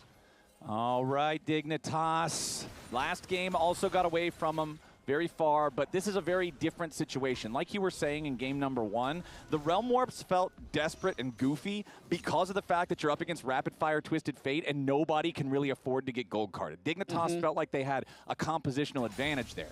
Meanwhile, here in the second game, most of what we've been talking about is, yeah, XU and Palafox's defensive tools are not strong against the Cloud9 composition, and so it just feels like champions like the Trundle, like the Mbessa, and Ziggs just peeling for himself are very good against Dig. So I feel like it's kind of more difficult for Dignitas to find their way back in once they get significantly behind. I agree. They have the double Sundered Sky on their melee frontliners, which they're hoping are able to kind of brawl with all the melees, get a lot of different individual healing procs, but I just feel like there's more sustained melee damage from the Trundle Ambessa, and especially with Loki having the 3 kills. Ooh, Denethor's gonna walk right into the brush there. Thanatos alone won't be able to kill him, but Vulcan coming down here can certainly put a little pressure onto the health bar. Denethor's Q3 not going to hit Vulcan with the sweet spot. Denethor losing about 40% health in the exchange. Ignar shows his face here on the top side brush. Loki's just going to go ahead and step back. XU also making his way up towards the top side. Meanwhile, bottom lane, Denethor going to be forced away yet again. Blabber, Thanatos. Ignar's also coming down. Thanatos goes in for the dive. Execution, Denethor low, and he cannot survive long enough now. FBI. Wait, what the fuck? At the same time as Thanatos will die, making it a 1-for-1 so far. Blabber trying to get himself away. Respawnen wir hier zu 5. For the defense means that Palafox has to retreat all the way back. So it's a 1-for-1 trade on kills, but C9 get multiple teleports out of Dignitas as well as taking the turret for themselves. That's the big investment when you try and pull off one of those double TP plays. When 2 people teleport on the same target, even though there is a restart of the teleport animation, it's very hard to read, so you usually surprise people with it. Flash da drauf, still Ignar. lose the turret, lose the 1-for-1, and now Loki trying to make something special happen. Yeah, they want to make this play work, but the problem Nee, geht rein wieder. Oh mein Gott. able to go in and grab the kill on Palafox. This is what I was seeing the entire time. He has the stolen perfect execution. Loki's still staying alive for now, too. Does finally get shut down by FBI. Hier steht 1 für Dignitas, frag Even when Ignar initially went in, Palafox had to stand to the side. He's like, dude, I don't have Crazy that. game, I can't go in here. They needed FBI, and Loki still makes it a 1-for-1. Well, also especially because Palafox built the healing reduction early, still doesn't have his first legendary item, just making him that much weaker. Meanwhile, Loki with the scaling Doran's Helm and the Proto Belt and the upgraded Merc Treads really just sustaining 2 magic damage dealers that are trying to get him. Now the Gunblade is finally Blabber. But big plays there by Loki. Yeah, Loki coming out good on that one. I feel like he's got a little bit of redemption to earn for himself here in the second game after the Realm Warps in game number 1. 4-2-1 so far on the Silas. Looking good as Dignitas will begin the Rift Herald. They've almost got the Rift Herald ended already, so they can secure that one for themselves. So Warum? winning Der hat mir wirklich PTSD reingeknallt für den Rest meines Lebens. Ich schaue den Scheiß leider schon ein bisschen zu lange. Was der teilweise in Games angestellt hat und was der verloren hat, also von sich aus. And this is going to cause a lot of problems for Dignitas if you're having to answer every dragon from 20 minutes onwards. It absolutely will, especially with the over-reliance on melee champions. Like, how do you move in to take space? They don't have waves pushed. They can't necessarily get into the river. And if Ignar tries to go in, he gets deleted by the Trundle ult. Exactly. How are you supposed to Ich mag Loki sehr. Controlled by a Cloud9 that Mochte ihn auch schon letztes Jahr bei C9. You get pillared, you get the entire Ziggs kit thrown at you. All of a sudden, the best thing you can do is hobble back to base, hoping you're still alive. They might try and take the Herald in, but it seems ambitious. Battle Herald summoned up. XU ready to drive it. Turn. Oh, and it just immediately hits a big old stinking traffic cone. Nice job there from C9 as Thanatos jumps into the back line, going for everybody. Potential flash away coming out from Vulcan, but a nice solar flare locks him up. It's already a 1-for-0 going the way of Dignitas, but they got to be careful. Ignar's going to be taken out here as Tactical tries to flash over the wall, but he does die. Loki under pressure. XU finding plenty of damage onto that one. Thanatos and Blabber still looking to fight here with the 2v3. Thanatos is low, but Denethor's not finding the damage he needs just yet. Q3 with the flash finds the sweet spot as FBI kites and fights Blabber, trying to get enough distance here with the power siphon. Denethor coming up, the World Ender. He gets the Q1, he gets the Q2, and he saves FBI. C9, they may have got themselves soul point, but Dignitas wins the fight. It's a delayed ace by Dignitas. Let's see how they make this one work. So a lot of resources burned early, actually. So pillar down. Nein, oder? Prevent them from being able to stuff the re-engage. Ich kann nicht schon komplett abfeuern, es ist zu früh dafür. First off, Ignar doesn't get instantly one-shot, which allows Dignitas to turn. Perfect headshot on Vulcan from the Leon ultimate, and then Palafox actually being able to finish off Tactical here. Look at that damage. He was 75% health. Flashes as the auto's already started, so he finishes him off, and then potentially targets. Ich kann hier nicht schon komplett abfeuern, es geht nicht. C9. Thanatos and Blabber split. Blabber can't actually get this kill onto FBI by the end of it, and then falls himself with Denethor landing everything onto Blabber, and FBI just dancing on him with the extra move speed. Jesus Christ. I'm the Diggs. I mean, the Victor I'm the King. Ziggs. You're the Jigs? Victor King. All right, by the way, Victor King. He's the Victor King. Victor King. Don't worry. His name's Victor. It's all good. Yeah, it's all good. But hey, man, Big Dig is still in it. It's a 1,500 gold lead for C9. It is sole point for C9, but 1,500 gold, I feel like 19 minutes into the game, you're like, okay, yeah, we're ahead, but it doesn't really mean a whole lot usually, right? On average, it's like 400 gold per player. It's not super impactful. The big thing is going to be, like we were talking about before the Drake, Cloud9 did get it. So Dig has to answer every dragon from here on out, or it's Hex Tech Soul going over to C9, which, when we're already talking about melee compositions, melee heavy comps, constantly dealing with the slow from the Hex proc is obnoxious. It would be a very difficult game for Dig to win if they give this over. And we have a big fight here. FBI's way up. Yeah, FBI getting himself away with a Chovy belt, though. As Blabber and Thanatos still trying to push forward. XU surviving once more with a Crescent Guard. Gets himself away, so Dignitas managed to disengage this one. Even though it means C9 has control over the Rift for now, there's nothing to really control. Yeah, very interesting. So some of the expectations we had. Ich feuer hier gleich komplett ab, ne? They'd be able to snowball because a lot of Ein times 2-0 und das wäre hier, also ich feuer hier komplett ab. Trundle ult him, they can burst him down. That actually hasn't happened in many of these fights. Ignar bought a lot of time with his locket and heal and somehow has managed to maneuver around the subjugate. And then the second one would be the fact that Palafox has actually been able to get access to tactical has been really important because all that Ziggs AoE damage not actually being able to land onto the triple melee has been huge. And then that allows FBI to be the mage carry with the sustained damage to take down all the melees. And that's what we were talking about with our concerns of the Dignitas draft early on in the game anyway, is it's like, okay, you're a Kali. The enemy mid laner is not something that you can really assassinate. They don't have a squishy support. Jetzt freue ich mich auf den Crasher, wie wir hier Crasher. Ich feuer hier komplett im positiven Sinne. Mage on the Ziggs. So Palafox's target access, I agree, man. It is absolutely where it needs to be if Dignitas want to be able to bring this one back. C9 still up, 2,500 gold. Denethor is your target. Tries to get over the wall here with the Humble Dash, staying alive for now, but Loki jumps over and follows him. Denethor is already down. Dignitas make it a 3v5 almost. No, not quite. Ignar gets away underneath the tier 2 turret. C9 will be happy to find that pick on the enemy top laner, but what can they get from it? The thing is, all 5 ultimates were spent for that. So if you try to start up the Baron, something along those lines, you do have Dignitas still ready to try to answer. Is this Falcon's mouse again? It might be. I'm glad we're on this pause screen, though, because we can take a look at the game state.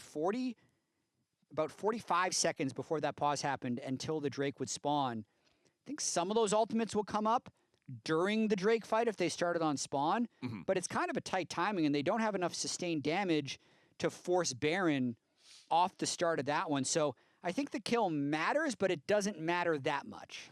So I think the thing is, though, as long as you don't get drunk on the idea of Baron and just go up there and dance around and waste time anyway, if you're C9 and you just say, all right, screw Baron, it's not worth it, just make sure you're first to the dragon. Even if you don't have the ult, I think you still have so much control with Trundle. Loki kennt man ja, weil letztes Jahr bei C9 war, jetzt ist ja bei den Bros. You can buy the 15 seconds or whatever you need before the ultis fully come back up just by throwing the stink pillar and the bombs at them. And then as soon as you actually have everything, you're saying, okay, you want to come fight us, let's fight. But the only time I feel like that falls apart is if you're C9, you're thinking about Baron, so everybody's just kind of, you know, doing a square dance around the topside river for no reason.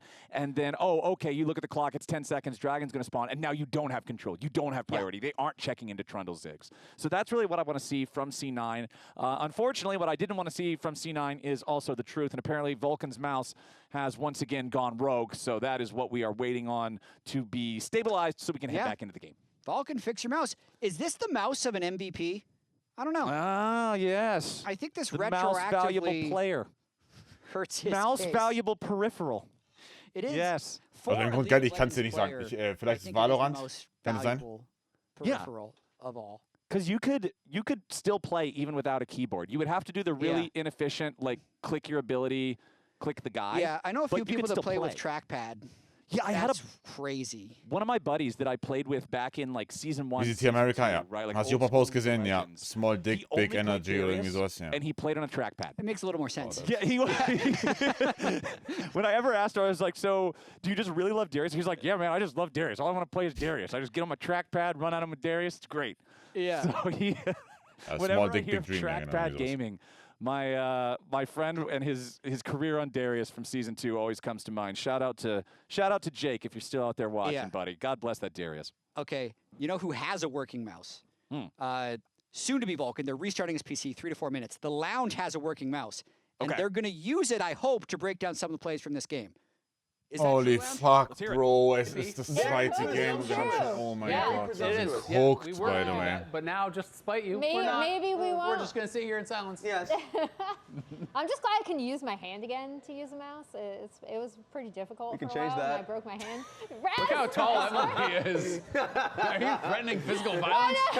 Look at how tall I am right now. Come on. Oh my God. That is All right, crazy. let's She go is over powering. let's go over some early plays because we have Like some. the Tyler won't interview me. We had some stuff. We got started early in this game with, as you two have already pointed out off camera, the most telegraphed top to bot gank of all time, right? So we have FBI and Ignar pushed up in this lane. And basically, as soon as Du bist 40% fotzig, ja. Vulcan Was lands sagtest this du denn? hook, Blabber is going to be able to wrap around for a gank. Was, wenn nicht das? They're really far up here. And yeah. It is like the most, this is 101. Just a matchup. There's no counterplay to that. If you're Exu and you tab and you see what the hell just happened bot lane, did you just tell me a Trundle full cleared into a gank bot and it worked? Yeah. With a ward too? That's it. So it's the crab. He skipped the crab and he went to the Victor. Fuming. You know, nothing you can do about it. I mean, Victor is a vicious champion. Yes. You know, there's not a lot you can do. You can't restrain yourself from pushing. Weißt du, was fotzig im Zusammenhang hat? Minus How F do you heißt know where the jungler is? You Getting know? used to playing mages. Victor's name is Victor, you know? He has to ease into it. I don't know. Role-playing. I have no idea. We're gonna start back here too, because I liked how the cast pointed out that it's also kind of a waiting game for the Ziggs to get his ult. So we have early 2v2 scrapping here. But the other thing I want to point out is just fog, right? Because this is what Dignitas sees. The map is pretty dark, so they don't even see Blabber is already invading. All right, we're gonna toss to casters and get back into the game. Damn, I wanted to flame dig more. Thank you very much, Emily. We are about to head back into the game. Vulcan's mouse should be just about A-okay and ready to go. But yeah, game still favoring C9. It is. Obviously, still possible to win for Dignitas. Very And much again, so. The biggest thing on my mind, what I'm focusing on right now, is C9 resetting their position and getting ready to play from a spot of priority around this upcoming Dragon Soul. Hex Soul is so huge in this game. Watch this bot wave. Loki's first to it. He's going to be pushing it out. C9 is going to be getting first setup in this area. Their ultimates will be back on time. Loki's ult is back up. Tacticals is going to be back up in time. I even think Subjugate from Blabber will be up in time. I think Dig is going to try and get mid-prio here. If FBI has his third core item here, he's resetting right now, can teleport back into it. They need to throw everything into this fight. So if it's time to buy elixirs, do it now. They need to win this Drake. Well, FBI doesn't have the fully completed items, sadly, but he does at least get the ashes to throw in there, so a little bit of extra dot power. Immediately Vulcan going in for a big burst of damage. Palafox is dead! Oh, the soul fight is over before it even begins. Stolen solar flare coming out from Loki finds its way onto Ignar. C9 with a 5v4 man advantage. Denethor can't get anything off to the side. Palafox in the wrong place at the wrong time, immediately punished. C9 are loving this. That's the worst thing that could happen. The reason they were able to win some of these other fights was Palafox getting access to tactical. Just getting hooked and one-shot before this makes this Drake uncontestable. That might just be the hero play of the game from Vulcan, grabbing Palafox right before the Hex Soul spawns. Now a 4,000 gold lead, plus the extra, at least that much value in combat power from the Soul itself. I know this is dangerous to say after game 1. C9 should win from here. Well, Junge, Double Cloud, Double Soul. we said last Da haben wir time. eingeflogen. Yes, you said? Yep. There's a few streaks as well. Okay. That are on the line right here. So the last series win for Dignitas 174 days ago. They could win this game and break it. C9's streak was broken yesterday.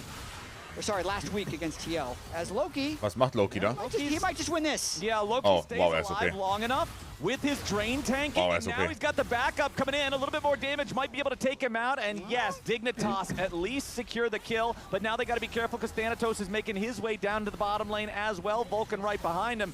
Denethor will be left to the Wolves as it ultimately settles. Also C9 spielt nicht super gut, ne? Kann man sagen. Entweder spielt C9 spielt nicht super gut oder Ding, der spielt deutlich besser als erwartet. Maybe so ein kleines Mittelding. On the Cloud9 side, 2-2 in turrets overall. Honestly, not a whole lot of map pressure in the lanes from either team after 24 minutes of play. No, the improvements that C9 wanted to make from last week to this week, I would imagine they're only partially checked. We're going. I'm going. Fighting bot. Yeah, Fighting bot. We're looking bot. Yeah. I'm going from left side. There. I can make time. Fighting. Coming. Can you guys run? Can you guys run? Yeah, I'm coming. They have 2 flash. I can still make time. No bot. time. Yeah, I'm coming, okay. Is that John flash?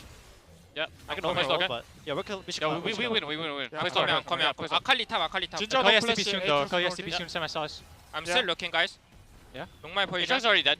They just skip. Hey.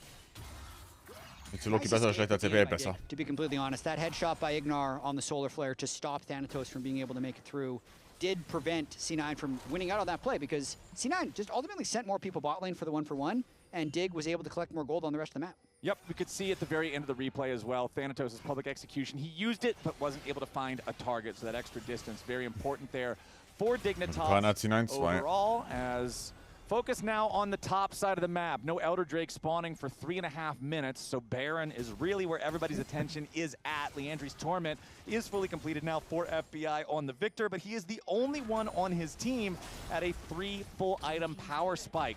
Palafox still struggling a bit here on the Akali. Yes, he's got his fully upgraded quest boots, but only a Hextech Gunblade, so still trying to get that second item fully completed. There it is. Shadow Flame comes online. You're welcome for the caster curse. Palafox got to get the extra money in the pocket on that one, as we still have the 2-item power spikes in both top and jungle. Important to note that Blabber on the other side is 3 fully completed items on his Trundle. This Trundle is a problem. Kannst du nochmal spielen, wenn ein Sektor schlecht spielt? Ja. Composition against what Dignitas ist offiziell ein 7-Mann-Roster. this game. Blabber is the richest man on the Rift, and he is such an issue for Dignitas to try to fight. Thanatos geht G8 als drittes. Ball of stats champion in League of Legends. 3 of his abilities just give him more stats, right? The last one is a big stinky pillar.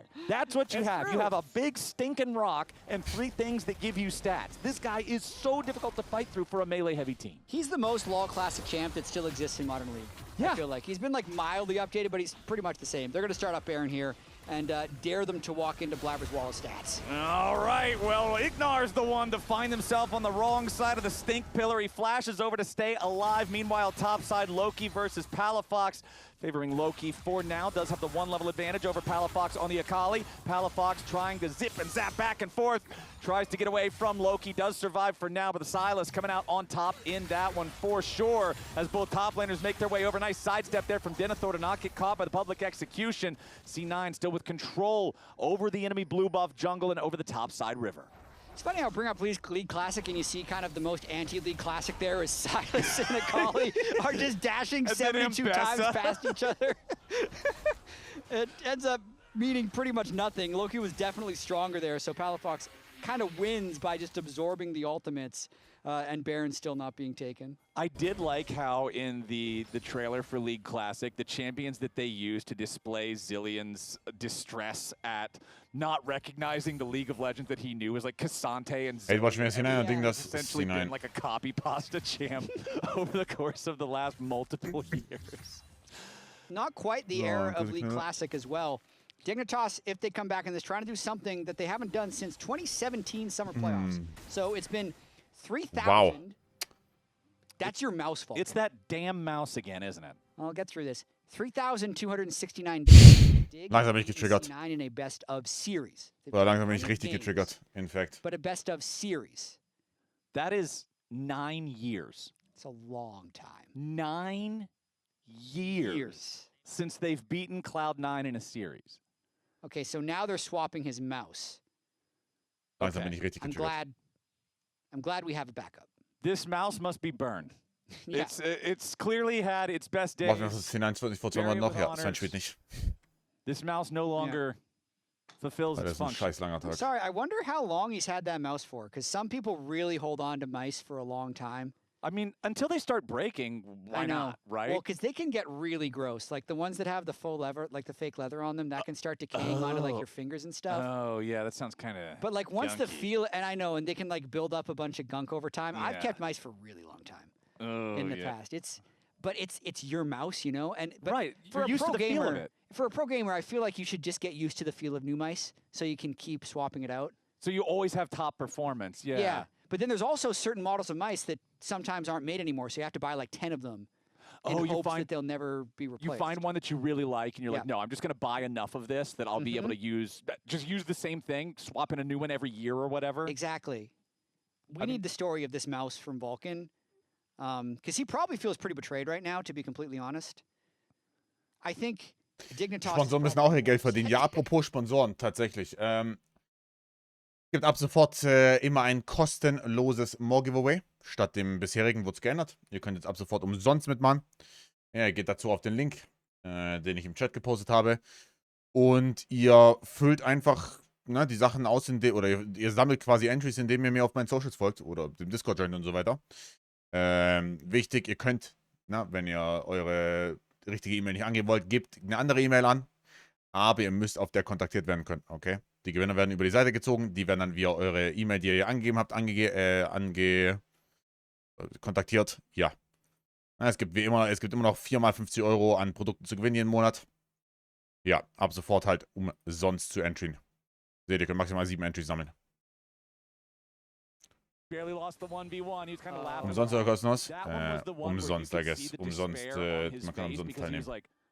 Damn, dude, he's So, really kostenlos just teilnehmen, keine Ahnung, beides. I can't keep up anymore. There's nothing I can do at this stage. Hexol helps that. Also, Seeker's Arm Guard to be able to make more time if he gets caught in the side lane again. But we've made it all the way to Elder. Honestly, the Hex Soul didn't advance the game very much for C9. They took no Barons. They got maybe 1 or 2 kills. Now we are here. Fight zu verlieren ist sehr schwer für C9. Now, last time we built up a Drake fight, Palafox got hooked in 1 shot.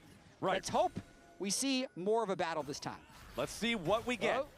C9 has Guardian Angel on Thanatos here as well. Weiß nicht, ob ich Akali-Ulti mehr fühle als dieses Sauri-Ulti hier beispielsweise.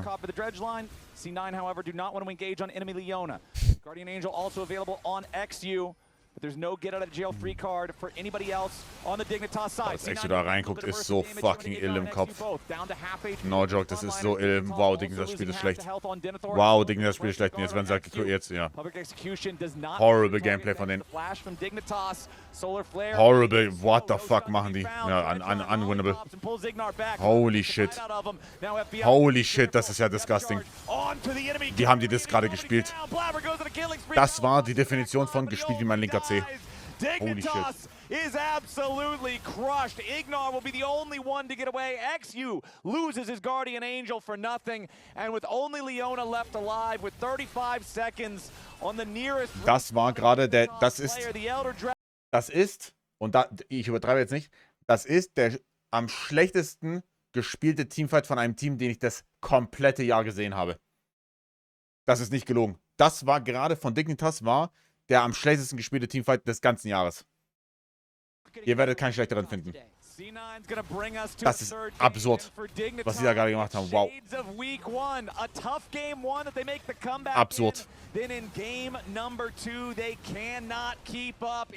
Absurd. Absurd.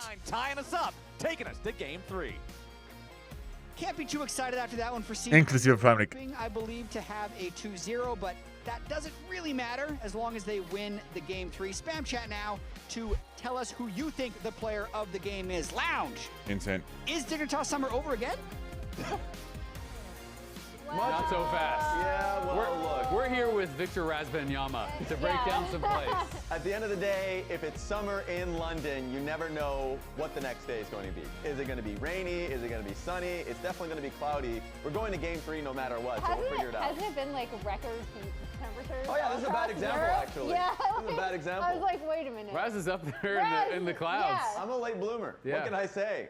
Don't look at the bottom part of this. Is that like, is it a haircut thing? Are you been I do growing, think so. I growing think a little the moment bit? I hit the afro, I exceeded. The fro is looking come nice. up to your waist. Victor Wembanyama. I know that the center. Bring your analyst to work. Yeah. Lord have mercy. That's hard on the knees there. It is a little bit. that's the ripe age of 33 that's hitting.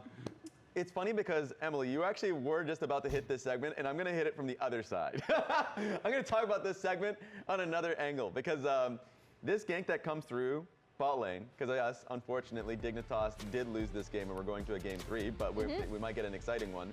So, yes, this is like a pretty interesting play, if I'm going to zoom this out, and see that Cloud9 is going to be following Exu here. Yes, Exu gets the jump, so they're willing to take this fight, and it looks good for... Initially, it looks good for Dignitas because they're going to be able to chase down Tactical, and Vulcan is in a tough position. Yeah. But Loki has push. Yep. That's actually something that I wanted to mention. I do not like die einfach so viel schlechter individuell, ja. going for a Im longer Normalfall play schon. when Palafox doesn't have TP and he's catching this wave, so he's Im never going Normalfall to be schon, able to get here. Also, so numbers are on the show side us all of the C9. vision from C9. Yeah, like, I was pause gonna this. say. There's no Dignitas vision at all. And then swap to C9 side. Look at all their wards, right? Like they have full info here. Yeah. They have 3 wards plus the scuttle on bot side, and Dig has literally not a single ward in that whole area. Right before. So what I was gonna do with this play is play with Fog and just leave it on Dig vision until Loki just pops out of nowhere. Yeah. Because they'd pinged Loki fainting like way earlier at the beginning of the play. Yeah. But then it didn't seem like they tracked him very well. Blabber was in the jungle the entire time, doesn't show once on vision, to Isaac's point. And yeah, here comes Blabber, right? And then, yeah. An actual jump scare and from then Loki. just bam, where'd he come from? Yeah, and I mean, this is just one of those things where it's like, you are just kind of rolling the dice, right? Because they have no information on where Blabber is. They know that he's not topside because they have a couple wards on topside. Like they have 2 wards on his topside camps. Yes. So you know he should be bot side. Obviously, they're not expecting that he's in their jungle behind them, but it's like, there's only so many places. Der war also Genji. Ja, du hast momentan schwierig. Ich sehe noch ein Matchup. 2v2 is only really going to work with the help of Exu because they're kind of losing in the isolated 2v2 anyway. So it just felt like one of those plays that to me was kind of like a low percentage play. And I do think it's an issue that Dig has been having, even in some of the plays in their game where they won, where they don't have all of like the boxes checked, kind of to guarantee that it's a good play. This is the one play that I think Dignitas, C9 actually made a misplay because they have positioning here on Dragon. So I didn't like the fact that they were the ones that ended up forcing the fight on towards Ignar that does have Locket. So he's going to be able to like, and of course Pillar gets used here. So initiating with the Ambassador. Also das Flyquest-Game heute noch, ja. Also getting the hook off too. It's like you use a lot of your tools. Erneut vorab schon mal, also morgen 9 Uhr, der Stream wird an sein, aber ich werde mich 100% nochmal hinlegen und dann für die IG-Series da sein spätestens. They jumped the gun a little bit too quickly and made it a pretty easy fight for Dignitas. Yeah, I mean, Ignar even had his W up before he even got CC'd, right? So he is actually super tanky. Yeah. I think Thanatos thought he was going to catch FBI. Like, go back to the initial TP in with the ult, and look how close Thanatos actually gets to FBI. So to me, I think they were hoping that they were going to get in onto FBI here, but he just kind of shortchanged it a little bit and ends up catching Ignar. So let's see. So the hook comes through. He's trying to step up far enough. The public execution just does not quite actually reach FBI. So FBI doesn't end up getting tagged, and I think that did kind of change the fight a fair bit. But it is one of these things where it's like they didn't have to go fast, right? You can just play with Ziggs, Poke, and Pillar and force them to come into you and get probably a bit of a better setup. So I think C9 getting a little bit antsy here and kind of forcing a fight that they didn't necessarily have to take any risk on. And I mean, this was the game-winning fight for C9. Yeah. So at this point, like, they had already gotten soul. Actually, we can actually just look at the fact in which they had gotten soul, because it was just off of one pick. This felt like pretty much a losing moment for Dignitas, because they were going to fight for this objective. And I actually didn't end up catching it. Palafox just got caught. Yeah. To my recollection, he just kind of face checked and got hooked. And I mean, that's that's a really silly death. You know that Soul is going to be spawning. You know that they just walked in that side brush. You have Ignar walking up to ward over the wall. Yeah. You can just wait a second. And that is one of those plays where they're just going a little bit too fast. Again, it just feels like they kind of skipping steps in some of these moments. Dignitas is actually having some pretty good moments in the games. I mean, Palafox got a solo kill on Loki in the 1v1 early. They have had these winning team fights, but they need to string it together, and they need to make sure that they're not skipping steps on these setups, and that's where it feels like maybe comms are getting a little bit too chaotic. Schlafen, alles gut. People are talking over each other, and they're not sure exactly what they need to be tracking. Yeah, player end of the game does go towards Blabber. 4 out of the 5 votes. The other vote, of course, Flower's going towards Vulcan. But I think the setup in general for C9 was really good, especially in the early game. They punished bot lane excessively. So, hey, we're going to another game 3 that we've seen this before last split. Ich dachte diese Woche, by the way, in der LCS ist einfach 4x2-0. Ich war mir sogar fast sicher, dass es 4x2-0 The blank last split was C9 winning, but maybe for the first time since 2017, Dignitas will take a series win over Cloud9. We'll see how that happens, if that's a possibility. Game 3 is going to be after the break.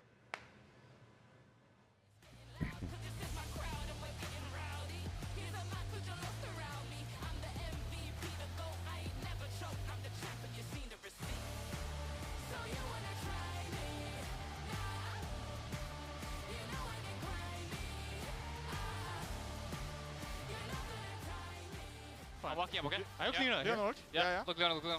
Kill Leona. I ult Victor anyway, I think. I ult Victor. Yeah. No place, Victor, no place. I'm looking. He's dead. Yeah, I'm with you, Ed. I got him. Let's just. What the? We can go in. Yeah, play for fight first. Yeah, kill and bot. I'm saying go near you. Yeah. Game number 2, they cannot keep up. It's C9 tying us up, taking us to game 3.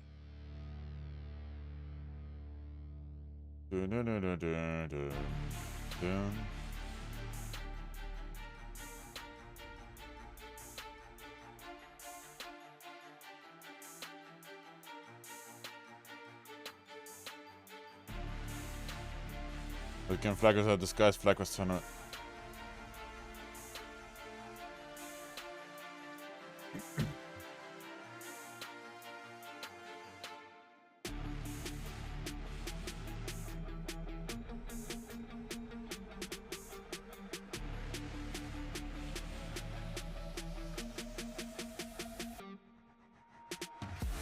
Warte, wann kommt Shangela von Tier raus? Also on Crunchyroll. Was ist das? Kein Hard, the young man who harnessed the lightning quickly. Okay. Januar 27. Okay.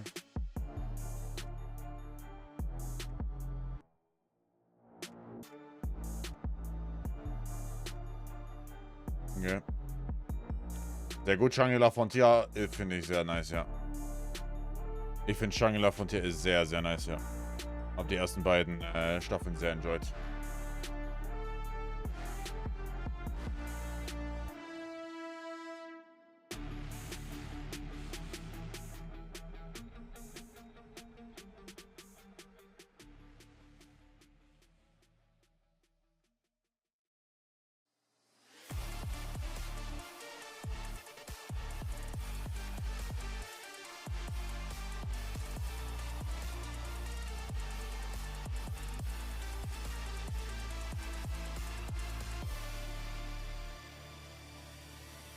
Welcome back to the LCS, where we're about to start draft of Game 3 between Cloud9 and Dignitas. I want to reiterate, we've been dealing with an issue out on stage where players have been intermittently losing audio with their coaches. So to keep things moving as quickly as possible, we're conducting draft from player rooms where everyone can speak to each other without headsets and then immediately going out. That's also why if you see the accounts named NA Test 1, NA Test 2, etc., that is why. Yep. We're using them dummy accounts. Yep. So get this process going quickly. Raz did make the argument that maybe players are leaning into not being able to hear their coaches. Yeah, maybe we don't need to hear our coaches. I'm actually, you know what's funny? Anytime it's off season and people start going into like playing against each other, just like basically testing without coaches, Dank für den dritten. Everyone thinks about their own lane. People run out of time very quickly. Ich hab's richtig gemacht, ja. Ist halt nice. Unironically.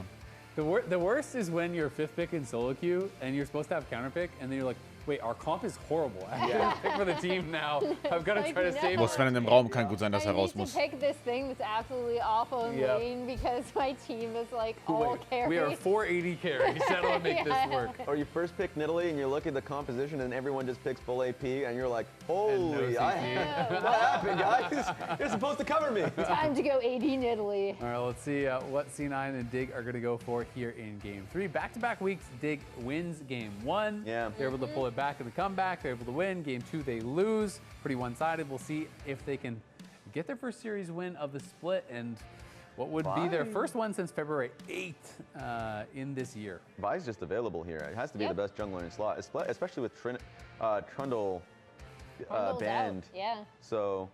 Yeah, I think you can go Vi and then, but it's like, I don't think Vi's that scary because you can always answer with Nefiri. You can answer, like even like Wukong comps I think can be pretty good. So Cassio going to be the first pick here for C9, which we know obviously can go bot, can go mid.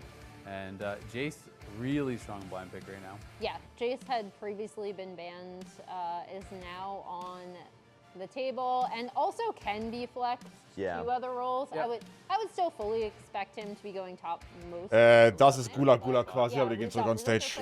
We've also seen the jungle flex speaking of an emergency flex, I think they Scheiße, amerikanischer Jace. in from Lion last split. So we do see the Jace locked in, and I do wonder if they just end up going by here, they being Dignitas.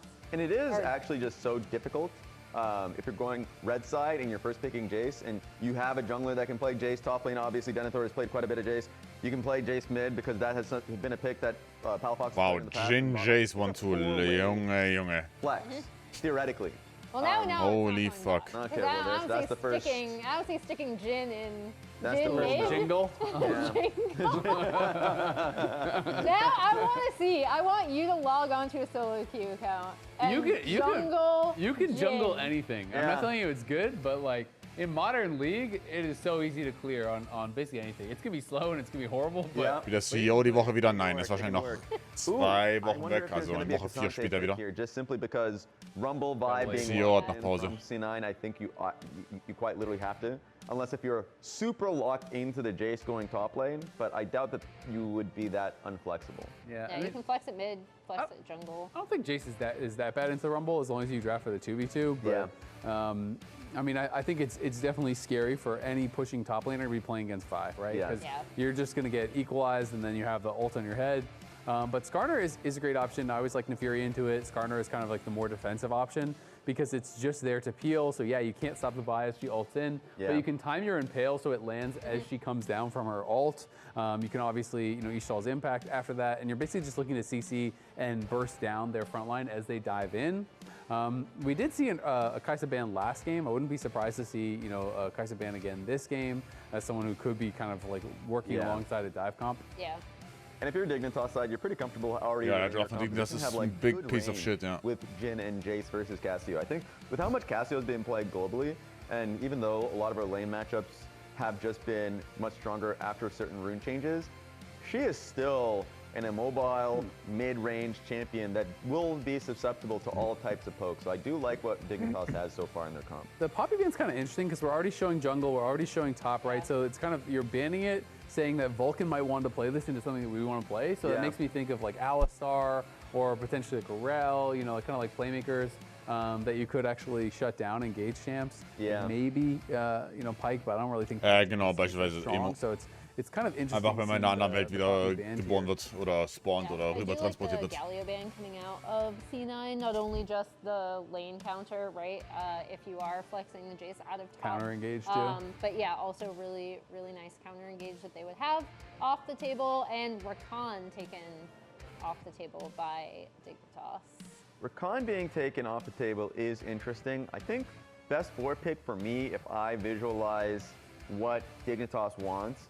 Alistar is really good for Ignar especially. And I think it fits the composition quite well. If you actually have a Vi jumping into any level of engage there, you have Skarner, Alistar frontline. but you want to pick Alistar into Alistar or Rel, right? Yeah. Rakan. So yeah, Rel might be just the choice. There it is. It's locked in. Really beefy front line. Yeah. Alongside Skarner. No, those are definitely the two I was thinking of as soon as they ban the Poppy, right? You know, you're looking for kind of those engaged champs. If they Ashe would be kind of interesting. I mean, Kalista plus like you can go Kalista Alistar. Funny enough, we were talking about Alistar. Alistar is good into Rel because you can interrupt the crash down pretty easily. Yeah. And can be a pretty strong 2v2. Obviously, there are a lot more kind of like standard aggressive ones too. Nine. Yeah. If they want to go that route, so. That's kind of like my guess is it would be Renata if they want to go for the 2v2 more heavily. Otherwise, you can go Alistar if you wanted more primary engage. Maybe you go Anivia here if you're Palafox. I think you have quite a bit of range. I feel like Swain goes kind of hard, but... Swain is good too. Swain is very good too. I'd love the Swain. I feel like Swain is actually really good here. Kalista, especially. Lock in the Anivia, baby. Yeah. I think you have such a good range composition. They cannot walk into you. I really do not like C9's low range composition. Ach du Scheiße. But, yeah, well, I mean, I think game one vibes a little bit, where Dig can kind of just CC anyone. Yeah. There's also just so much setup for this Jhin to kind of just sit back and free fire, right? The only question is, I think Dignitas being generally a team that struggles throughout the entire split at being able to connect as a team. You have Jace, you have an Anivia. Like, those are champions that need team connection with Ignar and Xu. So, like, sure, they may be great with items grouped up in a 5v5 fight with C9, but the pathway to get there is going to be difficult with a Rumble and Vi if you are uncoordinated as Dignitas. You also have to be so careful around especially early skirmishes, right? Because all of C9 coming to like first, second, like even third Drake are going to potentially have better itemization. And they just are going to spike earlier. So if they are first to an objective, there is a world where they just set it up so it's really difficult to contest. And I wouldn't want to see Dig dragged into these fights earlier that they're not ready to take. Yeah, it is interesting. I mean, I feel like C9 2v2 is really heavily winning as well. You know, unless they're way too far forward and getting CC'd. But it's like Handshake is incredible against Skarner, is incredible against Rel. I feel like they have a lot of good tools in that 2v2. But I'm giving it to Dig. Still like Dig. I still like Dig's comp. Casters, what do you think? Dig Summer. Thank you very much, Lounge. And now we do have to see, is it truly Dig Summer? So far, this series feels so reminiscent of week one. The troubles in week one that ultimately result in Dignitas' victory, only to be followed up by Nupia, welcher Draft ist beschissener? Well. Where the enemy team bounces back, and now C9 really wants to make Also C9's Draft kann halt sehr schnell nach vorne gehen. Und Dignitas Draft ist nicht sehr leicht zu spielen, würde ich sagen. Dig is not broken today. And I actually think this draft is fascinating. So there are ways that Dignitas can definitely pilot this and win, but I saw a Twitter video last night from Vagar V2, who is one of the positional coaches for C9. And he was actually talking about, he said it's, I don't remember exact phrasing, but it was like what mid laners know but don't talk about that often. And it's plug and play mid laners versus mid laners like champions that you need your team to specifically know how to play around, and you can't just do it on your own. So the brainless ones would be like Ari, Silas, Sakali. Like, you just play them, you get fed, and you flank. Everyone kind of knows how to play around that. You'll fit in anything. There's this fight that's happening over Narnia. As Ari, you're just dashing there and you're being it. That's the, like, you can play this in any situation. Anivia was his example of a champion who you can only fight in specific zones. If you have the right wall in a team fight, that can't be happening while your teammate is flanking. Like, you really have, everyone on your team has to know, which I just Alligator-Konzert ist vorbei. Ich habe gehört, dass die sehr geil sein sollen, ne? That he wants to Was 20 Jahre Jubiläum oder 20 Jahre Alligator, right? Sync up with their teammates. If it works, it's because the team also knows how to play around Anivia, but it's not just on Palafox's ability to play it. And I feel like, especially with Anivia, like, you're bringing up these characters that can't just be generic mid laner number 5 or whatever. Anivia by nature, by the nature of the champion's kit, because there's almost nothing in League of Legends that doesn't do at least some damage. right? Crystallize is one of those abilities that's from all Sie bereit, die Namen hinzuklatschen. Nee, ist gleich in-game. Die draften nur Backstage, weil Audio-Issue on stage mit den Coaches. You're talking about a League of Legends where some champions would cast 3 spells and go out of mana. You're talking about a League of Legends that was designed differently, and Crystallize is a relic from that era. This is a pure utility ability. You can't kill nobody with Crystallize, right? It sets things up. It allows other things to kill people very effectively. But the placement of that wall, like you're talking about, that's make and break for Anivia. Everybody's got to be working together. Can be completely game-changing. And then also pretty bold of C9 here to go with that Kalista Renata. So Tactical is a very confident Kalista player, but I'd say a lot of AD carries are very confident Kalista players, and there's a reason we don't see that much Kalista. Yup.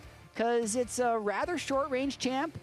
You can get hit with 1 CC and just get turbo stomped, and you don't scale exceptionally well. Kalista is either Chad or bad. There is very little in between. You're 10-0 or you're 0-10. This champion just doesn't feel like it has much of an opportunity, especially because her damage doesn't scale into late to the same degree that like a traditional carry would. Yeah. Generally, it feels like you're going to dominate or you're going to get rolled over. I do want to say that in game number 1, I think one of the things that impressed me was the way that Denethor was able to use X-use cataclysms to find slams for his Mega Nars in the created terrain. And now in game number 2, I'm going to need to see, or game number 3, excuse me, I'm going to need to see the same type of teamwork from XU and Palafox. You're talking about Anivia needing proper setup and everybody needing to play around the Anivia. A big part of that setup is, okay, I know that the wall is going to be here. XU knows that the wall is going to be here. You get the Skarner Slam with the Ishtal's impact into the Anivia wall, and that's how you make plays. And that's the hope. Yeah. And there's not really a tank on C9 this game either. If you remember how game 1 fell apart, it's because they didn't have that clear person. Mein Bad. Ihr bekommt jetzt aber... A lot of them. Ihr bekommt nochmal Zeit. Mein Bad. Silas or the Nautilus. And so mein Bad. Ich habe gesehen, da waren nicht sehr viele Punkte drin. All good. For Dignitas is going to be, you need to catch them off guard. You need to have Skarner tunnel through a wall that otherwise he wouldn't have a good place to die verlieren. And then as soon as Anivia sees Skarner get that Start das Game endlich. Oh mein Gott. Throw a wall right in front of him. Boom. He body slams the guy into it. You've got the stun. You've got the follow-up. Completely agree. I kind of feel like C9 needs to snowball. Das kommt ganz davon, ob C9 jetzt hier gewinnt oder nicht. Otherwise, there's just a lot of control that comes out from Dignitas. But this is also assuming that Dignitas has that control and discipline to play around the long-range Jin poke. Ist das wirklich Ding das von früher? Ja. And the ist es snapping selbe, also at the right selbe Orga-Name. Ich weiß nicht, ob dieselbe Orga dahinter steckt, aber ja. That discipline subject is something we talk about a lot with our lower-ranked teams usually because they don't have that. Ich habe alles auf sie hineingesetzt. Das soll schon schief gehen. Okay, die gehen in Game. Alles der Renata. Ja, da kann sehr viel schief gehen. We would be talking about top-of-the-table teams as being significantly better with it. I feel like theoretisch darfst du unendlich viele haben. Verlieren immer so viele Balance wie früher, die sind immer noch sehr horrible, ja. In playoffs of Spring Split, Cloud9 has demonstrated a distinct lack of discipline. And so for C9, despite being one of the teams that is in that top half of the standings, according to pretty much everyone's power All right, let's go. I also want to see them continue to refine that. I think that they've still got a lot of work to do too. Zwischen jetzt hier, theoretisch gibt es, glaube ich, kein Limit. Series was the very last fight of the last game. And we praised it. And it was great. Yep. Good patience. Love that. Well, Kalista Renata. Now, you kind of can't play with a huge amount of patience here with the Rumble Casio, all squishy, all pretty aggressive laners, especially trying to play through this Kalista Renata, and then Vi just kind of having to go in on her own. Das 15 Stunden live, ja, jetzt ist tatsächlich der perfekte Zeitpunkt, um hier einzusammeln oder 5 Naschis zu droppen. Jetzt der perfekte Zeitpunkt. Also der beste war vor 10 Sekunden, jetzt ist aber der zweitbeste. To make sure that you're applying pressure. This was the first pick that Tactical played in the LCS, though. In the spring split with Team Liquid, his debut with Core JJ, he popped off on Kalista, eventually giving Team Liquid the confidence that they could run him back in summer after Doublelift moved back to TSM. So it's always been a comfort for Tactical. And I like the fact that you bring up confidence and you bring up Doublelift, because when it comes to Tactical, I feel like a lot of people will think immediately of that Doublelift LCS tier list from a few years back, where he has Tactical in both S tier and C tier. And the S tier Tactical is Tactical when he's confident. He can outplay anybody in the league. He can hard carry the game. The D tier was Tactical when he's not feeling that confident. Space Time für den zweiten. So. And on a champ like Kalista that we've already been talking about how quickly this can go good or equally bad, let's hope it's S tier Tactical. C9's hoping it's S-tier Tactical. Tactical's hoping it's S-tier Tactical. Remember, Loki and Tactical, the additions to the C9 roster after their disappointing finish to a roster that never lost in the regular season. C9 lost in Week 1 to Team Liquid, currently 1-1 against Dignitas. But as you can see with ein paar Chinange für die 5 auch noch. Die Aale wurden auch noch mitgenommen. The Cassio early game against Anivia will get push, and then it's pretty hard to get push this early as Rumble into Jason.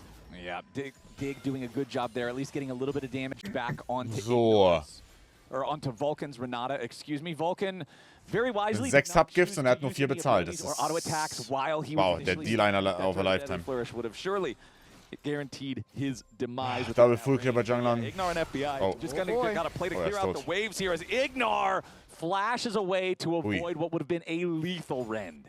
Heal and flash for nothing, so C9 already putting a lot of pressure down in the bot lane, and Blabber just going to take bot crab off. Noch nie so viel gespart, that's what I'm saying. Consider a dive. This is a barriered Jhin. Der Flash ist mindestens weg. FBI all on his lonesome. Oh, er ist tot. Vulcan's got Blabber right behind him here. The Vault Breaker's already found the target, and FBI, GG. he's not going to spend either one of the summoner spells. He knows he's dead in that situation. Honestly, great job from C9 using that early control over the bottom lane. Thanatos with a flash away from the Ishtal's impact up here on the top side. Avoids any further pressure from Dig, but they'll get that summoner spell at least. Cloud9 up to an early lead. I do feel like if FBI flashed the initial Vault Breaker, he probably lives, but once it connects, I think C9 could have flash followed for the kill. So that's spectacular for C9, the outcome there. I think that Vulcan still had the handshake available. So if FBI flashes, you just get handshook right back, and you might not even have to flash in return, which is probably what he's going for. Like, I just don't want to spend it. Yeah. But, yeah, you know, there's always the what ifs. Maybe I could have got away. Obviously, in this one, FBI is saying he doesn't want to risk that. As Ignar, nice stop on the recall from Vulcan there. Aber Ignar ist tot, by the way. But now he could be in danger. Was macht Blatt hier? Oh, er ist nicht tot. Keeps hopping and skipping forward. The Rend at least gets muss es tanken. Das war sehr gut von Tactical. Das war sehr gut von Tactical. Er muss es tanken für Vulcan da. Job making sure that Vulcan doesn't get grabbed by the Ishtal's impact. So Vulcan is still stuck in lane down here. XU is still hanging around nearby. Does have his rock ready to throw. Ignar steps forward. Wow, es ist over. FBI eats half his health bar and damage from the turrets. Tactical es ist over. And Ignar goes down. Dignitas at least finally gets the kill back on a Vulcan as Tactical tries to stay alive against XU, who gets a double kill, but now he's going to die to the turret. Okay. It's a brawl. Yep. It's a bloodbath in the bot lane. It's a bar fight in bottom lane. Blabber's real fed off of this because he's just been farming camps. But let's watch this. So Vulcan has his heal ist gut von Tactical da zu tanken, right? By XU after sidestepping the Skarner. And then, crucially, he still has Guardian here. So when they go for this fourth shot, it doesn't actually kill him. He's in range of the Guardian, you can see right there. Wow. Gets the Guardian shield. Is able to actually live this out. Then Tactical. It's just crazy. Why is it?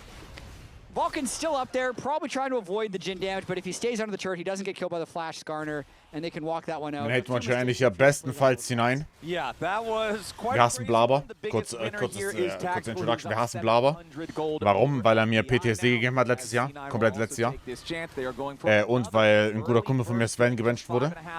Oder, well, theoretisch halt einfach nicht spielt. Also wenn Sven spielen würde, wären wir für C9. Jetzt, wie jedes Game, in dem Sven nicht spielt, sind wir gegen C9. Ganz einfach.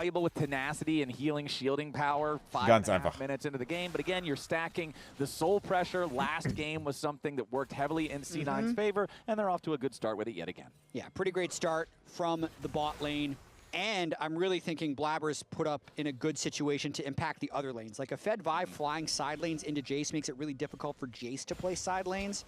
Sagst du, Blabber ist ein Diktator? Nee, ich bin der Diktator. Aber dafür müsste ich ein bisschen mehr Power bekommen. Du bist mehr der Spielertyp als der Orga-Typ, 100%. Mein Lieblingsteam ist BLG. Aber auch da, wenn ich sag, wenn Knight, also bei BLG mag ich halt eigentlich den ganzen Roster, to be honest. Bei BLG mag ich wirklich den ganzen Roster. Aber ich sag, wenn Knight irgendwo anders hingehen würde, dann würde meine Loyalität vielleicht ausswappen. As Ignar and FBI going to go back up, see Blabber stealing away the blue buff from XU's side of the map. Kennst du die Geschichte von Drachenlord? Nee, dafür bin ich nicht arbeitslos genug. On top side. Going for a return gank here. Yeah, remember, Thanatos still without that summoner spell. He knows there's no way out of this one. XU just playing the patient game, and they even give the kill over to Denethor. Nice work from Dig. Gonna want to get Denethor. Hat Ben heute wieder gespielt? Nein, heute war wahrscheinlich die letzte Series von Venbo. Have a map split there, taking blue for blue, but then being able to get the successful gank is definitely advantage Dignitas here. Yep, and another advantage here for Dig, when you're playing something like Skarner, just a big spongy ball of health, the Protoplasm Harness is so strong as a first purchase. This thing is cheap as dirt. The active on it is so powerful when it procs to just give you healing that will get you through a lot of situations where you'd otherwise be dead to rights. Okay. If I can be at my blue, okay? I don't have one bot. I need to get 6 here, and then I'm going to base and come bot. Yeah, he's on blue, he's on blue. Okay, we can actually look top one more time then. Yeah, the ball looks like they're basing. I'm not Auch mein Lieblingsteam. Can you look here? Fußball, ja. I cancel. I'll get 6 off 1 minion if you kill one. Guys, run out of base, okay? Yeah, we're killing top. Top is dead. Far away, he's far away yet. I'm basing here. You got it? I'll hit him one more time. Nice. I like the calls from XU there, recognizing he's probably at my blue. Then as soon as you hear bottom lane confirm he's at the blue, they make the play on the other side of the map in response. Vulcan tries to get away from Oh, Counter Gank, oder? Ging die rein? Tactical, however, does still have to pull him to safety.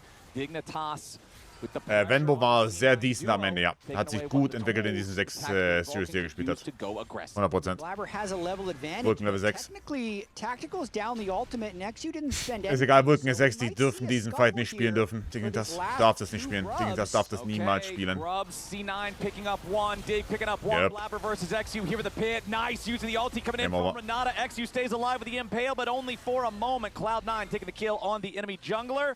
And that means they will earn themselves control over the last. Grub here as well, going up 2-1 in that count as Loki slithers after power. Nee, mein Lieblingsteam ist BLG. Also ich glaube, BLG ist auch, lass mich überlegen, ich glaube, BLG ist das erste E-Sport-Team, von dem ich mir ein Jersey gekauft habe.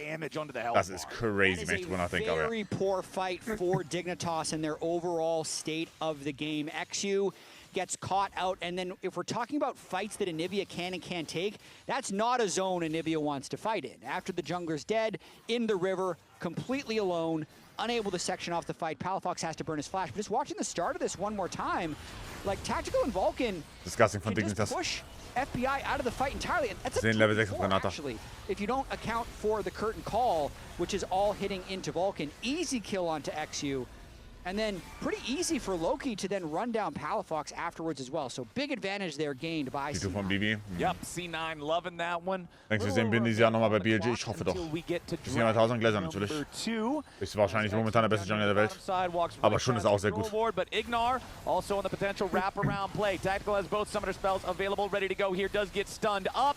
Vulcan doing Wo ist der W? Jetzt kommt er drauf. Stark, Mann. Stark. Stark. Oh mein Gott. Game over. Spinning, but C9's winning. Beautiful. Warum hast du T1 so? Ich finde, die Fans von denen sind Freaks. Großteil der Fans sind alles Freaks. Nicely done. C9's up 2.5. Warum stirbt er nicht? Renata W. gibt dir... Wir werden es gleich replayen. Renata W., wenn du einmal stirbst, hast du quasi einen kleinen Timer. Der läuft runter, du siehst, die HP ist dann so graue HP. Und wenn du in dem Zeitraum, in dem die HP noch da ist, die graue, jemanden tötest und einen Assist bekommst, wirst du respawnst. Jetzt gleich. Jetzt Renata W. drauf. Jetzt kommt die graue HP. In der Zeit jemanden killen und du wirst respawned. Da, jetzt. Cheeky little Q at the end as well to get the next kill. Great positioning there from Tactical. Nice, guys. Good shit. I want to go mid? Yeah, I'll go mid. Great foresight from Vulcan, knowing how long he needed to hold it, timing it exactly where it needed to be with that bailout. Honestly, very well played from the bottom lane duo of Cloud9. Happy to see it.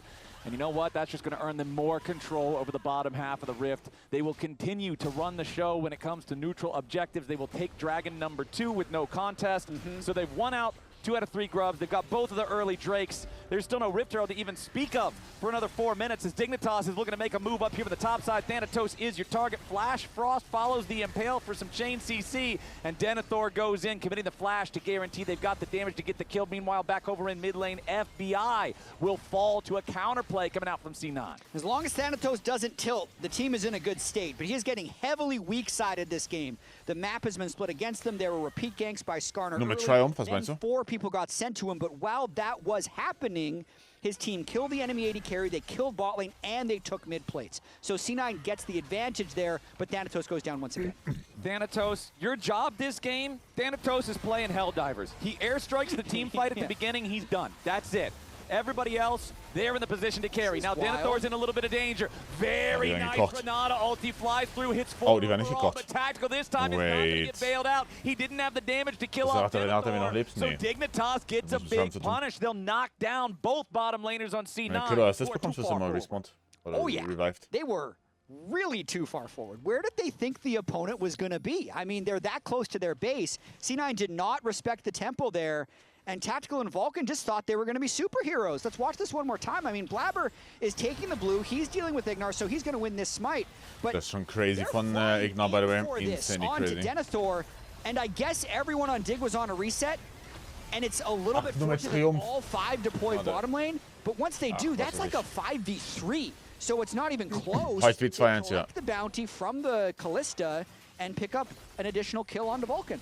I mean, the spot of the map that they're fighting at is really sick if you're not outnumbered 5-2. The hostile takeover hit like 4 targets. If there was anybody else around, that could have been the crazy play that they were dreaming of.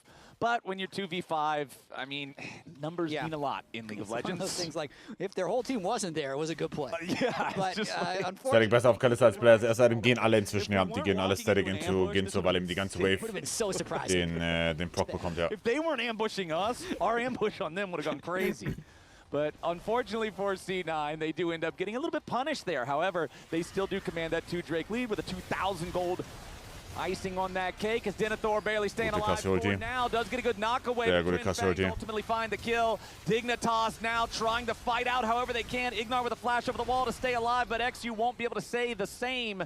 Even though he had that protoplasm harness, that's not going to matter. And now Vulcan will tank up the turret damage as Blabber goes on a killing spree. C9, 4,000 gold ahead. Chat, it's looking exactly like week 1 for Dignitas. It absolutely is. Win 1 game to give Palafox Summer a short summer.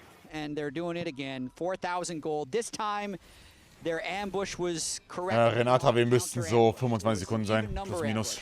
And they're able to win this one. Cassio just put up so much damage in that fight. Loki delivering the pain. They didn't even have tactics. Cassio auch mega stark momentan, ja. Cassio, Syndra, Victor, meine 3 Lieblingsmages momentan. Yeah, this is starting to get pretty dire for the Taktik davor gespielt bei Team only Liquid. one that really has a chance to bring them back from the precipice of doom is Team Liquid, dann TSM, seems to be thinking the same und dann noch trying to make a play Immortals oder sowas, und seitdem spielt er, glaube ich, nur Academy. Reinforcements showing up from both sides here as Loki is going to see Ignar also jumping towards the fight. Bin auf dem aktuellen Patch, ja, ist der 15er Patch. Tactical are ready to join the mix. XU eating multiple twin fangs again, trying to disengage. Has to flash for the extra little bit of distance. Hostile takeover. Tag 2. XU and Palafox in danger as the flame spitter is cooking Garner, and he will burn down. Thanatos gets the kill on Tolkien auch ein T1-Fan. Tolkien ist auch ein Freak, ja. From FBI, trying to find some valuable targets here. 4th shot going to get saved, but it only finds Vulcan. Caught on the wrong side of the crystallize, but there's no damage. Ready to follow it up. Ignar continuing to bluff that he might go forward. Ja, ich glaube, das setzt er, meine Sprüche juckt nicht, aber die genaue Timeline habe ich nicht mehr im Kopf. Aber kann gut sein, ja. Ist möglich. Long fight, but again, XU falls. He's now 5. Ich weiß, dass er bei TSM mit Treats gespielt hat und ich weiß genau, dass es in meinem Kopf immer die schlechteste Bot in der LCS ever bleibt. Oh, wenn sie es vielleicht faktisch nicht waren. Aber die waren so insanely bad. More at the start of this play, you can see Blabber just getting a lot of damage down onto Denethor, and it's just a slow trickle of everyone flying into this fight, but XU can't land anything with his E, and then is kind of stuck in the fight, and now is where C9 just starts running him down. Tactical up on the top side, does a little bit of a 1v1 with the Jhin, trying to find a flank angle that's getting blocked. Finally, though, the hostile takeover catches XU, and the Leandry's burn is what finishes XU off.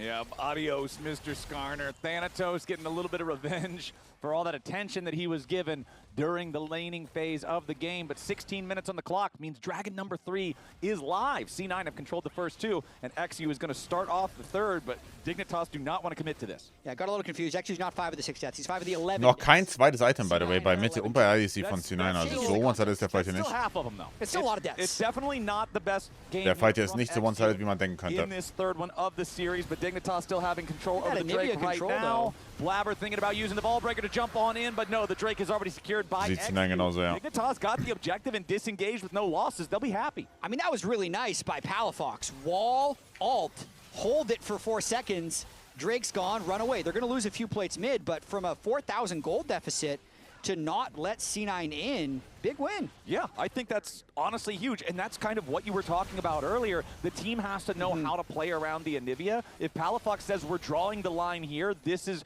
if they come up, don't engage them, we're just keeping them away, that's good. Yeah, the bad example is he throws that up and then Ignar's like, I see an angle. I will go over the wall. Flies in from the side. Didn't happen there, all good. Red Rover, we tear Ignar over. Luckily, he didn't feel the call of the void on that one. So Dignitas will... Jin geht auch wieder den absoluten Null-Damage-Split, wenn ich es richtig wieder sehe. But they do have bigger problems on their plate right now. A 5,000 gold lead. Last game, remember, I mentioned around 19 minutes in. Yeah, it's a 1,500 gold lead for C9, but that doesn't mean a whole lot at 19 minutes. 5K at 17 is significantly more worrying. Jetzt 2 Items bei beiden Carries. On average has at least one more decent-sized component item over their counterpart. XU is going to be forced away from the Herald pit. It's another game with a pretty late Herald take overall, but C9 still just fine with it. They secure it without a real contest from Dignitas. Everybody on C9 except for Thanatos is ahead over 1,000 gold, and that includes Vulcan over Ignar. Denethor's Jace remains the only point of power for Dignitas. So I feel like the recipe for Dig, any fight must start with at least 2 accelerated shock blasts hitting valuable targets, or there's just no way to win. Yeah, it seems like it, or just a big numbers advantage. Yeah, 6 minus right plus. now, C9 is trying to move around the map, collect as much gold as possible with all the strong people. Like if Thanatos can neutralize Denethor with how far behind Thanatos has been put in this game, it's actually even es wird eigentlich... Oh ne, es wird Stormrazor, ne? Das wird der Null-Damage-Split auf Jin. 7K gold lead. Right. Immerhin rennt er schnell. Oh mein Gott, was hat Lo? Good use Brother, of please. to make it so the Herald couldn't get all the way away. Loki, ich hab dich so gern. Survive, but he had to Bitte. spend his flash to do it, so at least you'll get the summoner spell out of the otherwise immobile Cassiopeia. Yes, Loki is pretty hard to kill through Seraph Shield and all of the stats on Mod of Ages, but without having that flash, you at least can see the angle to make a play. Yeah, and I gotta say that this game isn't a freebie for C9. I think Dignitas denying that soul point can be pretty important because as far ahead as C9 is, they don't have like great tools to win the game unless they can find fights like this. This could be huge. Okay, Thanatos is teleported in. Blabber goes for the Vault Breaker. Flash onto Denethor. There's your Fed Jace. Blink and you'll miss it. He's gone. Thanatos taking that kill as Ignar will be the next to go. The only silver lining here for Dig is that at least it's 19:30 on the clock and not 20 minutes into the game, so C9 cannot immediately go for the Baron right after. But yeah, Dignitas caught unawares on that one, and C9 just get 2 for nothing. Man, I'm still just, now that I've done the research on bounties, I see how little supports are worth when they're dying. But watching this play happen one more time, the Anivia shows at the top side, teleport, flank in from the Rumble as Blabber arrives. Really nice of them to give something back to Thanatos. Was macht Thanos da? Thanatos is actually dead now. Yeah, Dignitas just C9 ist nicht, also C9 ist, by the way, nicht ansatzweise clean, nur dass wir hier auf derselben Page sind, ne? His egg gets scrambled as Blabber's looking to burst him down. Dieses Team ist nicht clean.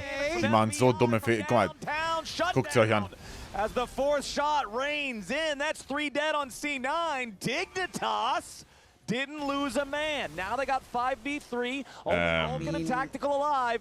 Dignitas might just be going for the Baron. They're down far enough. You got to take every chance you get to get back into the game.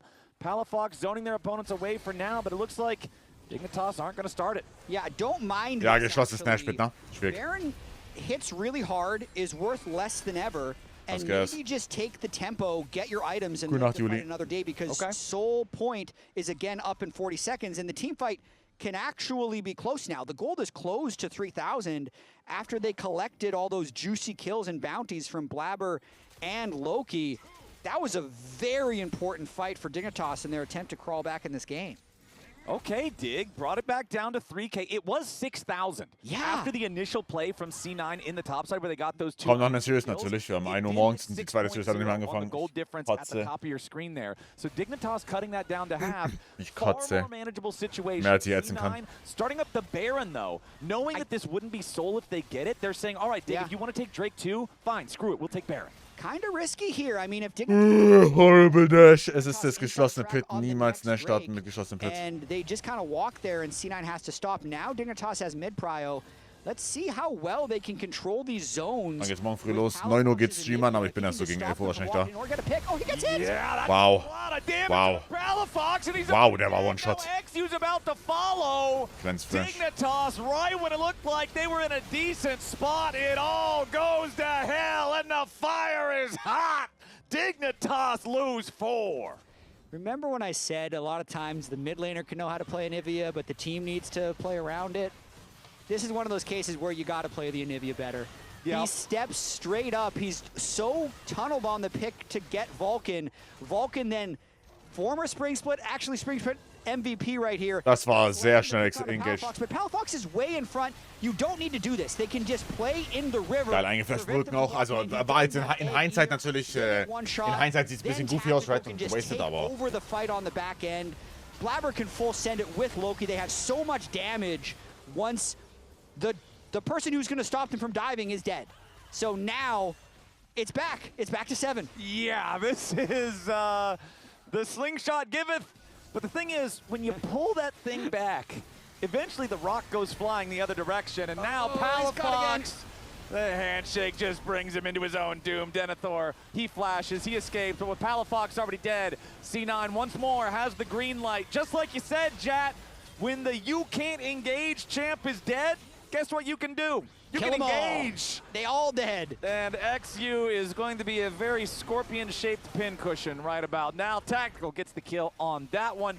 So C9 still with Baron, pushing up even further. Yeah, Vulcan's low. He will not die to that shock blast as Blabber goes all the way in with a cease and desist. Well. Denethor dies. FBI follows. Petrifying Gaze isn't even needed. Now, yeah, you're going to have Palafox alive here in 10 seconds. You're going to have Ignar right beside him.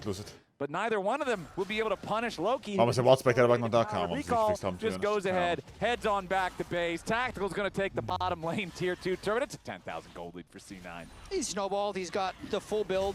Kalista right there, Static Shiv, Ginsu's, and then the tankiness, Jack Show. So he is flying through these team fights. Blabber just full sending it, and Loki having his best game of the series. That was an insane dive they pulled off at the end there. You can tell they're brimming with confidence. Even after some missteps, they had some of those missteps in the top lane, but they're back on track now.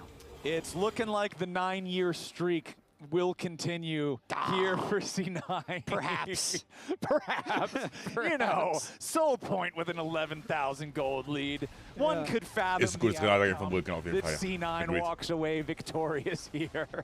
Dignitas quickly running out of options, and unfortunately, that one yellow bar on the scoreboard, that one advantage that Denethor had has now been erased. Even Thanatos ahead of his counterpart as XU has to continue his retreat here. Also die ersten 9 Jahren C9 nie besiegt hat doch. He's got Protoplasm Harness, but he doesn't have much of a chance if C9 Focus fires him as they continue their push forward. QSS purchased for Tactical on the Kalista alongside that Jack Show you already mentioned. Just makes him so damn hard to kill. As now C9 going all the way in. Blabber deep into the back line there with the cease and desist as Palafox brings Blabber into a compromised spot, but the rest of C9 is so strong, they will just force their way into the enemy base. The curtain call may have opened up, but it's not finding much of a target here. Fourth shot being saved all the way to the end. Yes, it hits Loki, but it's not going to threaten anything lethal as C9 force their way through the top lane. They'll find that top inhibitor first and back themselves away right after, not losing a single man. One inhibitor down. Vulcan's had a great Renata game as well, I gotta say. If we think back to the game-swinging fights, it's really been Vulcan landing crucial handshakes or having the perfect timing on his bailout. I mean, I voted Vulcan player of the game in game number 2 because he got that critical hook onto the Akali right before the Dragon Soul, and I feel like that was the game-winning play. The way that this one is going, if the Nexus popped right now, I would vote Vulcan again. I just feel like his playmaking on these champions that are meant to make plays is so impressive. And he also had a lot of pressure with the Camille in game number 1. He wasn't the one pressing Realm Warp. So I'm not going to blame him for the outcome of that game. Ah ja, also ich meine, sie können nicht gewinnen. Ich glaube, sie haben nicht genug Damage für diese Kalista. Und dann hast du noch das Problem von Loki. C9, all they gotta do. Und dann noch das Problem von der Renata. And the crazy thing about Vulcan is he's been doing it for so long. We heard from Leo, our stats guy, that he's pretty close to passing Aphromoo for leader in all-time LCS assists. So that's crazy. probably going Und to happen 12 Gold if he keeps it up. Well, Blabber's immediately leading the charge okay, here. macht es However, he may have gone a little bit too macht es far. unmöglich, Resurrection will dieser come Typ, through ne? as the Guardian Dieser Angel is Typ, brother. required. Everybody on What the Dignitas fuck? just camping the corpse, making sure that What Blabber the can't fuck? get out. And right there, it was shades of game one, kind of just C9. What Griselda, the Blabber fuck? flying in there without the proper coordination from the rest of the team. So that's at least going to slam the brakes and the push for now. But by the time Blabber's back alive, Jat, we're only going to have about 45 seconds on the clock until the Baron spawns. True. So I feel like we're going to see teams setting up for that. You can see the Scuttle Crab already secured. Wie stark wäre Ding, das mit dem CEO, ja, das Gedankenexperiment. I'm here. I'm ready to go. I'm okay. I'm okay. I ulted Skarner. Oh my god. Don't be too cocky here, guys. It's kind of dog shit. I think it's not good. Can you guys take time? Click turret a bit. Okay. Hit tower a bit. Yeah. Carol. Get left. I ulted the wrong guy. Okay. Sounds good. Sounds good. At least you have a small shutdown this time. Yeah, true. Don't be too cocky here, guys. It's kind of dog That is... Kind of. Honestly... You know what? They said it, not me. I'm just gonna. Ist bald morgen wieder dabei? Nein, ist beides erst in so 2 Wochen. I do realize the more we hear from Vulcan, he's like the #1, like, really passive-aggressive flame. Like, well, at least it's a small bounty this time. Because last time it was a big bounty. You didn't give him 1,000 gold. Er ist so unglaublich bad, der Typ. Ich hasse ihn so not sehr. beating C9 in a best Ich weiß, ich hasse diesen Typen This so is sehr. why you Oh have mein to Gott. say perhaps it will not continue because of things like that from Gut, Blabber. fertig bei Come on, Loki. man. Okay, we've shrank the gold lead from 12K down to 11. It's the basketball poster. He hits a sick 3 to shrink the lead down to 45 or whatever that was. All right, let's see. C9, they're on the Baron. Got it down to about half. Remember, they got Callista. There's no world where XU should be able to steal this away as long as Tactical and Blabber Ich sehe es jetzt schon vor meinem inneren Auge. Call opens up. FBI shooting a couple shots over the wall. Baron secured by Tactical and C9. XU is stuck in the pit for now. We'll take a little bit of damage, but Blabber being low with no Guardian Angel, he doesn't want to overcommit onto just a Skarner. The Dragon is going to spawn here in about 10 seconds. That is Mountain Soul. Macht einfach die Soul, ihr seid so horrible. Crew is doing some home renovations. Ihr seid so unglaublich horrible. Macht einfach den And Drake. Dignitas didn't sign off on it. Lord have Those mercy. turrets are under a lot of pressure here at the Nexus, and as FBI takes the recall, that means Dignitas are not interested in contesting the Mountain Soul, so that goes over to C9 for free. He just can't make it. Denethor landed some good poke, but everyone on Dignitas had to reset, so C9 gets to get everything. Baron plus Soul plus a death cap onto Loki. This is sneakily a tank Callista, man. 159 armor, 136 MR with the QSS and the Jack Show. It's going to be increasing throughout the team fight. To the Jack Show passive. Jack Show is kind of like one of those staple, like, you know, you always go like Ginsu's static on Callista early. You get your 2 like damage items. But then I feel like Jack Show third I actually see so commonly, and it makes this character so obnoxious because she's already so mobile, you can get so much damage. And I think it's also why you have to play so aggressively early. Spielen auf Teufel komm aus einer Lane noch, ne? And you're building a tank item to try to do it. It just doesn't feel that great. But from ahead, this can make Tactical very difficult to deal with. C9, they've already got that inhibitor down there in the top side. It's going to respawn in about 10 seconds.